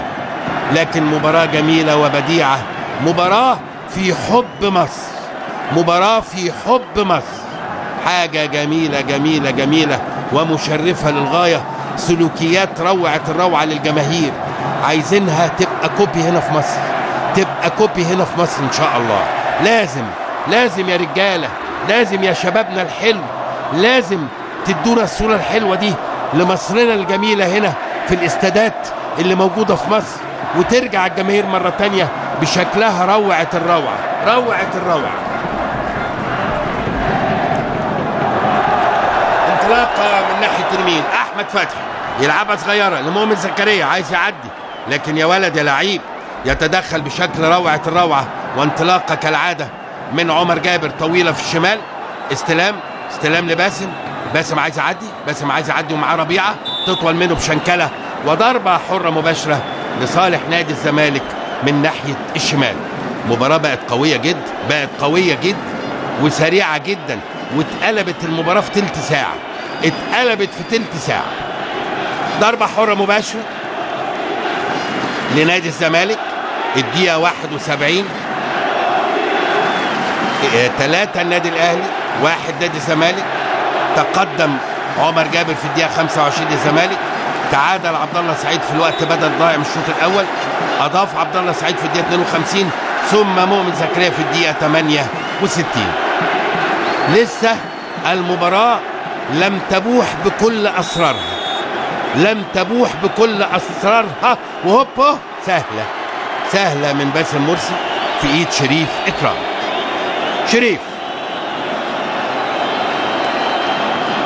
لكن لازم نحيي نادي الزمالك حقيقة. يعني هو طبعا المباراة لسه ما انتهتش، وما تضمنش على الإطلاق مين هياخد كاس السوبر، بالرغم ان النتيجة 3-1، لكن لازم تحيي نادي الزمالك اللي أعاد مرة تانية للأذهان اللعب الجميل وروعة الروعة. مصطفى فتحي عايز يكمل من ناحية الشمال، لكن مقطوعة لصبري رحيل. صبري ضغط عليه مصطفى، يا ولد يا لعيب، بمنتهى الهدوء لحسام عاشور ملك الهدوء.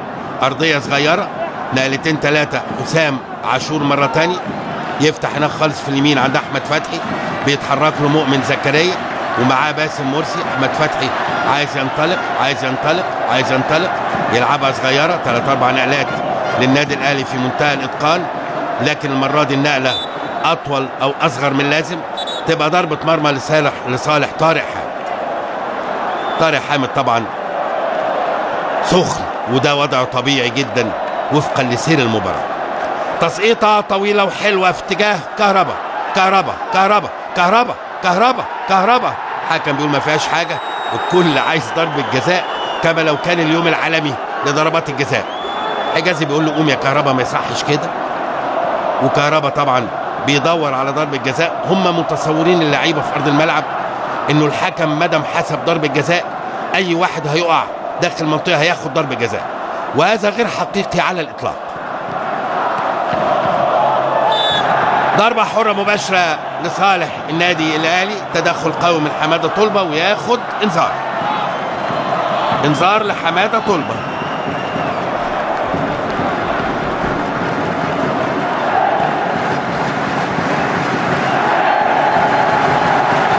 ادي الكرة اللي فاتت، وادي كهربا عايز يعدي، وتدخل حجازي. طب انا وجهة نظري ما فيهاش اي حاجة على الاطلاق. كهربا بيتكلم مع كارلوس كاربالو، كل الكلام ده مش هيجيب اي نتيجة خالص، واخد انذار للاعتراض. هي دي النتيجة الوحيدة للكلام مع الاسباني كارلوس كاربالو.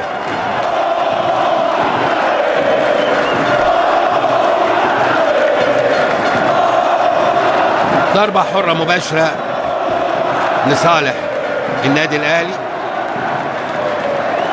تتنقل الكرة حسام عاشور داخل لجوه. حسام عاشور بيدور على نقلة حلوة خطيرة هوبو، لكن عالية.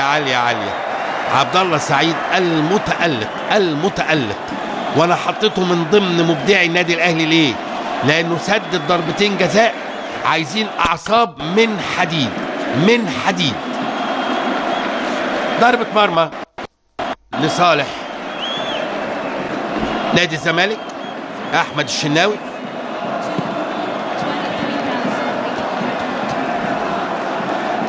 حجازي، ضربة حرة مباشرة على كهربا.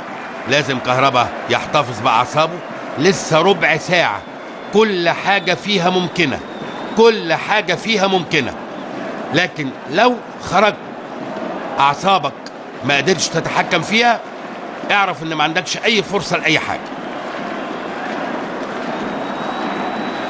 طويلة في اليمين، احمد فتحي، رمضان صبحي، 3-4 نقلات. النادي الاهلي بيسحب لعيبة الزمالك. سلام يا حسام يا غالي، يا سلام يا غالي يا ابن الغالي.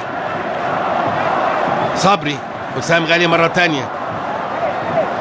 النادي الاهلي عايز يستعرض، لكن برافو الزمالك، قطعها 10/10. كوفي صغيرة قوي وخطيرة جدا، مقطوعة بضربة حرة مباشرة لصالح طارق حامد. مؤمن زكريا الحقيقة بهدفه الثالث ده قتل المباراة بشكل كبير، قتل المباراة بشكل كبير. نقلتين 3 لكن ما يلحقهاش عبد الله السعيد، تروح لعمر جابر اللي دخل دلوقتي في قلب الملعب، في قلب الملعب. ايمن حفني صاحب المهارات والقدرات يا ولد لعيب. عمر جابر عايز يفوتها في اتجاه باسم مرسي لكن حجازي قاريها بشماله طويلة اطول من اللازم. محمد كوفي يلعب كرة طويلة مرة تانية لكن في الزمان والمكان. الغالي ابن الغالي سام غالي، طويلة مقطوعة. احمد توفيق ترجع مرة تانية لكوفي، استلام من كوفي على وسط الملعب. لعيب برضو كبير قوي كوفي يا جماعة. ده ايفونا، انا اسف ايفونا، انا اسف ايفونا. حسام غالي، ايفونا على وسط الملعب وفي لاعب رمضان صبحي في احتكاك ملوش اي معنى. عيب يا جماعة، عيب يا جماعة. رمضان صبحي يبدو في كرة كده تدخل فيها وحمادة طلبة عمال يكمل فيه.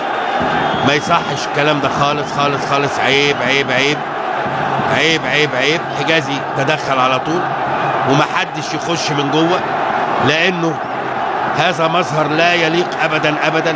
وايه اللي منزلك يا حازم؟ الكلام ده عيب يا جماعة جدا. حجازي اخذ رمضان صبحي بعيد. الكلام ده انا قلت يا جماعة لازم نحتفظ باعصابنا في هذه اللحظات. اللعيبة لما تخرج عن الاطار يبقى احنا كده نقول للجمهور يعمل ايه. ده امر لا يليق على الاطلاق. طلع كارلوس كاربالو من الملعب لانه ما حبش هذا المشهد على الاطلاق. ساب الملعب وخرج. مؤكد هيرجع تاني لكن لا يليق ابدا ابدا هذا المشهد ابدا ابدا. عشان ما اظلمش، اذا المخرج عاد لنا اللقطه هنقول مين المتسبب الاول، ولو انه حتى لو كان في متسبب اول ايا كان من هنا او من هنا ما يجب ان يستمر الوضع بهذا الشكل على الاطلاق. نشوف اللقطه اهي مره تانية. ده ايفونا لعب عادي جدا لغايه دلوقتي مفيش حاجه. انا شايف هنا رمضان قاعد على ركبه جنب كاربالو بيقول له قوم. تدخل لاعب من نادي الزمالك وحصل الاحتكاك. معناه ايه مانيش عارف، معناه ايه مانيش عارف. حماده طلبه متعصب زياده وحسين السيد بيقول له خلاص بقى عيب مالكش دعوه انت. يبدو ان هم اصدقاء لانه سمح له انه يمسكه من التيشيرت بتاعه. وحسين السيد ظهرت عليه بوادر العقل فجأة وبقى قايم بدور الحكيم على ارض الملعب. وادي المشهد. حجازي سحب رمضان. يبقى هنا المشهد اللي انا شفته انه وقف على الكرة مرة تانية نفس الحركة هي بتاعة رمضان صبحي. فمش عاجبهم لعيبة الزمالك ونزل حازم امام. ما يجب ان انت تنزل ابدا يا حازم. وحسام غالي بالتالي تدخل في الموضوع وبدأ الشناوي يخش يحجز. لكن مشهد ما يصحش، مشهد ما يصحش برضو. يعني اقول لرمضان صبحي لازمتها ايه يا رمضان؟ يعني هي الوقفة دي ماشية في دمك؟ عملها قبل كده وعملت مشكلة. وكان حازم امام ايضا الطرف الاخر لما شاطه في رجله من غير كورة. بيكررها مرة تانية رمضان. عندك 18 سنة ماشي، لكن يبقى ان انت بقيت لاعب في النادي الاهلي وفي منتخب مصر. لازم تضبط اعصابك اكتر من كده. ده بالنسبة لرمضان. بالنسبة لحازم امام اللي بره، تخش ليه يا حازم؟ لان دخولك اشعل الموقف زيادة عن اللزوم، زيادة عن اللزوم. حمادة طلبة احتد وحط كده بنية كده هادية في السكة. برضو ده ما يصحش ابدا لان الحاجات دي بتشعل الامور. الحكم البرتغالي قال لك سيبك من الخوته دي. هات لي مراسل من هناك بسرعه. نحاول نجيب مراسل من هناك يقول لنا الموقف ايه دلوقتي. لكن المخرج البرتغالي احمد المصري قول لنا ايه اللي حصل يا احمد بسرعه. دي طبعا اعاده للاهداف. وادي ضربه الجزاء كوفي وليد سليمان وتسديده عبد الله السعيد الرايقه قوي قوي قوي قوي. وبعد كده الحقيقه هدف روعه الروعه. بدأ برمضان صبحي عرضيه ارتدت بالشناوي حطها براسه في اخر حته في المرمى. هدف روعه الروعه لمؤمن زكريا. الحقيقه هدف جميل جميل جميل جميل جميل. ادي وقفه رمضان صبحي اللي اثارت المشاعر، وادي عمر جابر اللي مش عاجبه. احمد يا مصري بسرعه قول لنا الوضع الحالي ايه؟ احمد المصري. طيب الو. قول لنا بسرعه الوضع ايه في الملعب دلوقتي؟ قولوا له يا جماعه يقول لنا من غير ما يقول لي الو، يحكي على طول.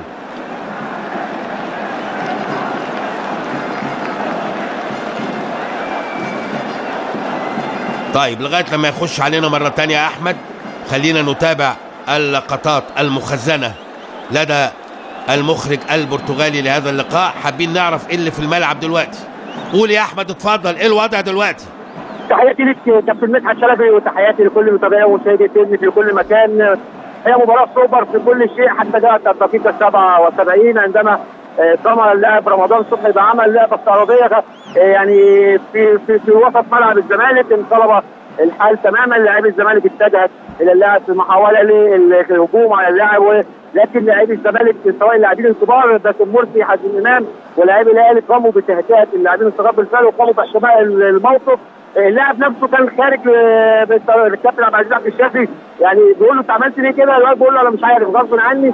انت مين في الموضوع بالفعل ان اللاعبين الكبار من كل فريق قاموا بتهدئه اللاعبين في ارض الملعب.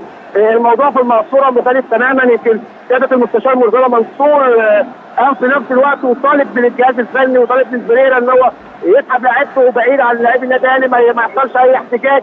يعني كان منظر جميل بالفعل، وسياده المستشار بيطلب من لاعيبته بيقول لهم ابعدوا، خدوا الماتش مصر يلعبوا عشان خاطر مصر، ويمكن صوته كان واضح بالفعل في المقصوره، وهو حتى الان بيحاول ان هو يهدي الجميع في الملعب. طبعا كابتن سمير عدلي منسق المباراه صاحب حسام عاشور وعمر جابر كابتن الفريق داخل غرفه حكم المباراه الثاني، يعني من الواضح ان هو ارسل لهم تعليمات واكرامهم بتقديم اعتذار للحكم. الامور هاديه تماما، يمكن عكس ما الناس متخيله الموضوع كان هادي تماما. اللعيبه الكبار كانوا بيعاملوا ببعض وبيحاولوا يبعدوا بعض عن مناطق الاحتكاك. شكرا يا احمد، اشكرك يا احمد، شكرا جزيلا. اذا زي ما احنا شفنا الصوره، الموقف توتر بدون داعي لما رمضان صبحي وقف على الكوره وتدخل لاعبو الزمالك. مش عاجبهم طبعا هذا الموقف. انا شايف كمان جون انطوي بيسخن دلوقتي. وفي نفس الوقت الحقيقه يعني انا بشكر المستشار مرتضى منصور رئيس نادي الزمالك اللي قام زي ما سمعنا من احمد المصري وزعق للاعيبته علشان يبعدوا عن لعيبه النادي الاهلي تماما. وهذا موقف من رجل مسؤول، هذا موقف من رجل مسؤول. وطلع الكابتن هنا والكابتن هنا الى غرفه الحكم كارلوس كاربالو، اعتذروا له ومن ثم قبل الاعتذار وعاد الى ارض الملعب. حكم روعه، حكم روعه وتصرف روعه. عمر جابر الكابتن وحسام عاشور الكابتن سلموا على بعض، سلموا على الحكم قبل الاعتذار، نزل الى ارض الملعب. اذا درس جديد، درس جديد من حكم كبير، درس جديد من حكم كبير. خلي بالك هو ما حسبش فاول على رمضان صبحي لما وقف على الكوره، لكن بنعتبرها نوع من انواع الاهانه، الاهانه الكرويه. لمسه يد لصالح نادي الاهلي من ناحيه الشمال، لمسه يد على عمر جابر. توترت المباراه بدون داعي، لكن خلينا نقول ان المباراه في مجملها ماشيه بروح رياضيه عاليه جدا جدا جدا. وكمان الكابتن عبد العزيز عبد الشافي لما يقول لرمضان صبحي عملت ليه كده، قال له مش عارف غصب عني. 18 سنه بس لازم تاخد بالك يا رمضان، لازم تاخد بالك.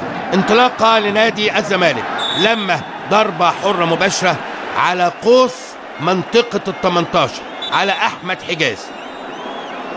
طبعا العداد اللي قدامنا ده خلاص ما بقاش بيعد معانا، لما هتوصل للدقيقه 90 هنشوف الحكم هيعمل ايه، لكن خلينا نعد من دلوقتي مع بعض في حدود 13 دقيقه. جون انطوي هينزل وهنشوف مين اللي طالع حالا دلوقتي. جون انطوي هينزل ورمضان. برافو برافو برافو الكابتن عبد العزيز عبد الشافي. يا سلام، بناخد دروس النهارده يا جماعه. والله بناخد دروس النهارده.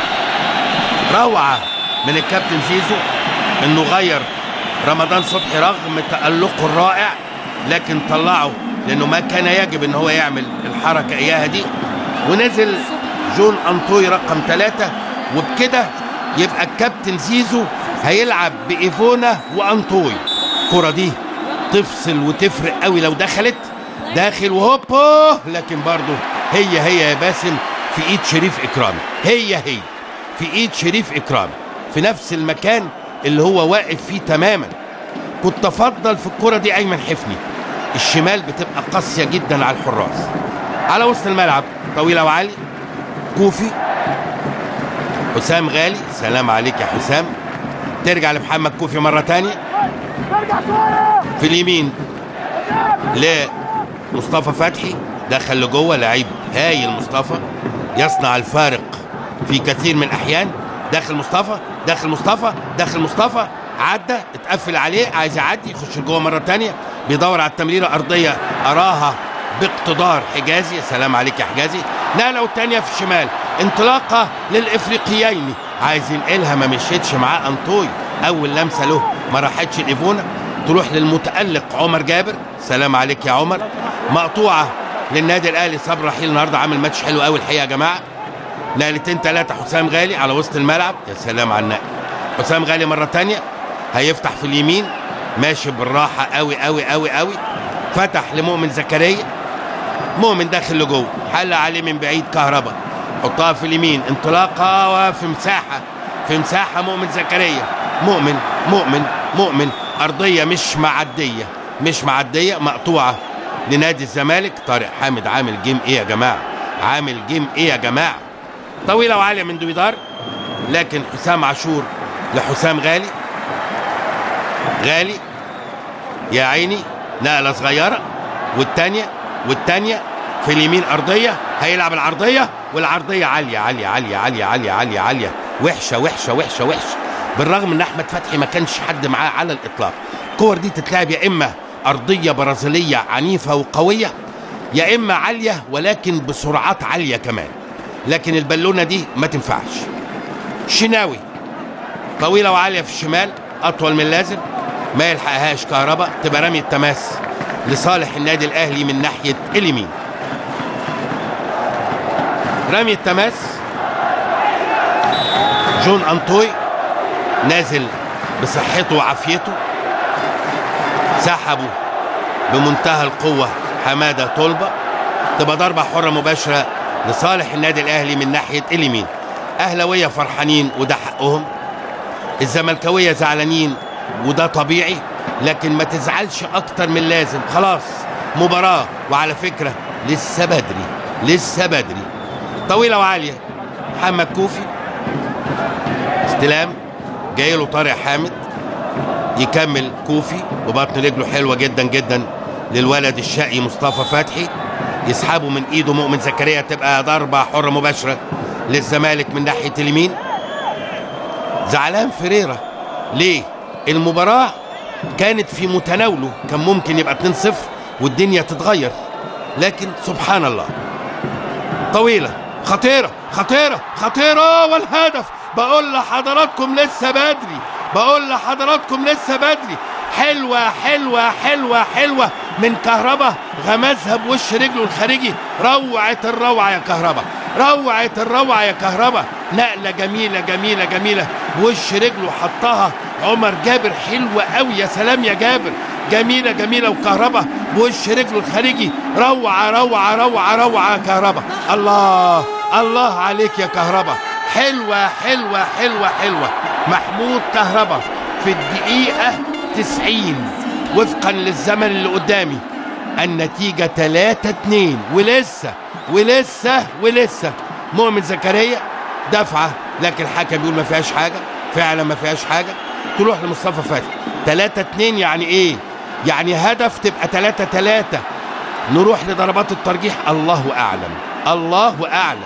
على وسط الملعب تتلعب صغيرة، نقلة والتانية للنادي الأهلي، مطلوب النادي الأهلي يتماسك بقوة في هذا التوقيت، مطلوب من الزمالك ينتفض بقوة في هذا التوقيت. مطلوب من انطوي ان هو يلف ويبص، لف وبص وعايز يعدي، وخطيره. يا سلام يا سلام على التدخل. احمد توفيق مع ملك ايفونا في التوقيت، روعه الروعه، روعه الروعه، روعه الروعه. يا سلام يا سلام عليك يا توفيق، يا سلام عليك يا توفيق. ودخل معاه ملك ايفونا بمنتهى القوه، وتبقى ضربه حره لصالح نادي الزمالك. انتفاضه المارد الابيض، طويله وعاليه. حجازي اللمه، باسم مرسي يلم، يا لعيب، حلوه جدا، خطيره جدا، عرضيه جدا، مش معديه جدا. تبقى رميه تماس جدا جدا جدا لنادي الزمالك من ناحيه الشمال. بدا الاهلي يقلق، بدا الاهلي يقلق. وادي واحده من الشمال، ايمن حفني اللعيب عايز يعدي ويلم ويعدي ويقع. حكم بيقول له ما فيهاش حاجه خالص، يتدخل على طول قبل شريف اكرامي ويطلع عاليه رامي ربيعه. محمد كوفي مره تاني في اليمين، احمد توفيق، تدخل صبري رحيل، رمي التماس لنادي الزمالك. عمر جابر لعيب كبير يا جماعه جدا، عمر جابر، عمر جابر، عمر جابر، عمر جابر بره. هارد لك يا عمر، هارد لك يا عمر، انت عامل ماتش كبير قوي يا ابني، عامل ماتش عظيم عظيم. نجم اعتقد نادي الزمالك النهارده من وجهه نظري عمر جابر وطارق حامد، عاملين ماتش روعه. يتحط لهم طبعا كهربا، لكن ينقص شويه لانه ما مشيش مع تعليمات مدربه وشاط ضربه الجزاء. احنا دلوقتي في الدقيقه 3. وادي محمد نجيب، مين اللي طالع بقى هنا؟ الكابتن زيزو هيلعب دفاعي، هيلعب بليبرو، هيرجع لطريقته التقليديه. وايفونا تمام. محمد نجيب رقم 23 وهيطلع مليك ايفونا رقم 15. يبقى كده اتصور انه الكابتن عبد العزيز قرر ان هو يلعب الوقت المتبقي بليبرو. هيبقى محمد نجيب ورامي ربيعه واحمد حجازي في القلب، احمد فتحي في اليمين، صبري رحيل في الشمال، وسط الملعب حسام عاشور وحسام غالي، قدامهم مؤمن زكريا وعبد الله سعيد، وفي الامام جون انطوي. الزمالك وجمهوره بيدعي، بيقول يا رب، والاهلي شرحه. لكن المباراه يا جماعه حلوه قوي قوي. هنقطع من الشريط شويه اللغط اللي حصل ده، وهنروح لجماليات المباراه كلها. مره تانية كهربا للمتألق طارق حامد، في اليمين احمد توفيق، حطها صغيره لمصطفى فتحي الولد الشقي. عمر جابر ارضيه معديه طويله، والزمالك بدأ يمسك كرة على النادي الاهلي، والاهلي بدأ يتراجع بقوه حفاظا على النتيجه. دوبيدار، حماده طلبه، حماده طلبه يسيبها للحاوي ايمن حفني، ايمن حفني، ايمن حفني يقع على الارض. ايمن تتلعب الكره صغيره في اليمين، محاوله مرور مقطوعه للنادي الاهلي. رمي التماس للزمالك، رمي التماس نادي الزمالك. طارق حامد بيلعب بروح عاليه جدا، ولد راجل راجل راجل للصبح، طويله وخطيره وخطيره. لكن يا ولد يا حجازي، حط جسمه حجازي بمنتهى القوه. تتلعب الكره مره تانية على وسط الملعب، حسام عاشور، جون انطوي، حسام غالي يحطها حلوه قوي قوي في الشمال. عبد الله سعيد يخش لجوه، تطول منه، يقع على الارض، ياخد فاول، ضربه حره مباشره لصالح النادي الاهلي. ادي عبد الله سعيد، وتدخل من القوي احمد توفيق، وضربه حره مباشره لصالح النادي الاهلي. ضربه حره مباشره هيلعبها حسام غالي صغيره، مؤمن زكريا تطول منه. الحاجات دي ما فيهاش انتظار على الاطلاق. تروح في اليمين احمد فتحي، احمد فتحي، وتسديده بره بره بره، ضربه مرمى لصالح نادي الزمالك. جماهير بتصفر 5 دقايق، ولكن احنا وقفنا حوالي 11 دقيقة. طبعا كان مهم قوي ان مخرج اللقاء يحط لنا مجمل الوقت اللي هيتحسب، او المساعد يورينا، مساعد الحكم كان يورينا، لكن سابوها لاجتهاداتنا. انا اتصور لسه مش اقل من 5 دقايق. طويله وعاليه. محمد كوفي في اليمين، مصطفى فتحي. ماشي مصطفى، ماشي مصطفى، معدى من مؤمن زكريا. مصطفى عايز يعدي، يحط رجله مؤمن زكريا، تبقى ضربه ركنيه لصالح الزمالك من ناحيه اليمين. هيلعبها بشماله مصطفى فتحي في اتجاه المرمى مباشره. مصطفى فتحي وعرضيه خطيره تضرب في مؤمن زكريا على وسط الملعب مره ثانيه. الزمالك ضاغط بمنتهى القوه. تسقيطه طويله في اليمين حلوه جدا جدا لمصطفى فتحي. استلام من مصطفى عايز يعدي، يلعبها صغيره خطيره سهله، خطيره وسهله. لكن كهربا خطير يا جماعه، كهربا لعيب في منتهى الخطوره الحقيقه. مكسب كبير جدا جدا جدا للزمالك كهربا، مكسب كبير. بص الولد يا سلام، ولو زقها زقه جامده شويه في البعيده كان بقى كلام تاني. فيريرا تعب. طويله، انطلاقه لعبد الله السعيد. حكم ادى لمسه يد على عبد الله السعيد. هيلعبها طارق حامد، هياخد انذار. يا عبد الله الراجل ده ما يمشيش معاه الكلام ده. انذار عبد الله السعيد. مشكلتنا يا جماعه ان احنا اتعودنا اهلي وزمالك اول ما حد يلمسنا الحكم بينجدنا. لا، نتعود على الصح. ايمن حفني ماشي، ايمن الزمالك ضاغط ناحيه اليمين. مصطفى فتحي ده له احمد توفيق، لعبه عرضيه خطيره عاليه خطيره ومعديه. باسم مرسي ومعديه. عندنا دلوقتي يا جماعه فاضل 3 دقائق او دقيقتين، خلينا اقول لكم بدقه شديده. فاضل دقيقتين. الاهلي بيدافع والزمالك بيهاجم. يبقى جون انطوي بمفرده في الامام، ده راجع حتى على وسط الملعب اهو. انطوي 3-4 نقلات نادي الزمالك، عايز يخترق.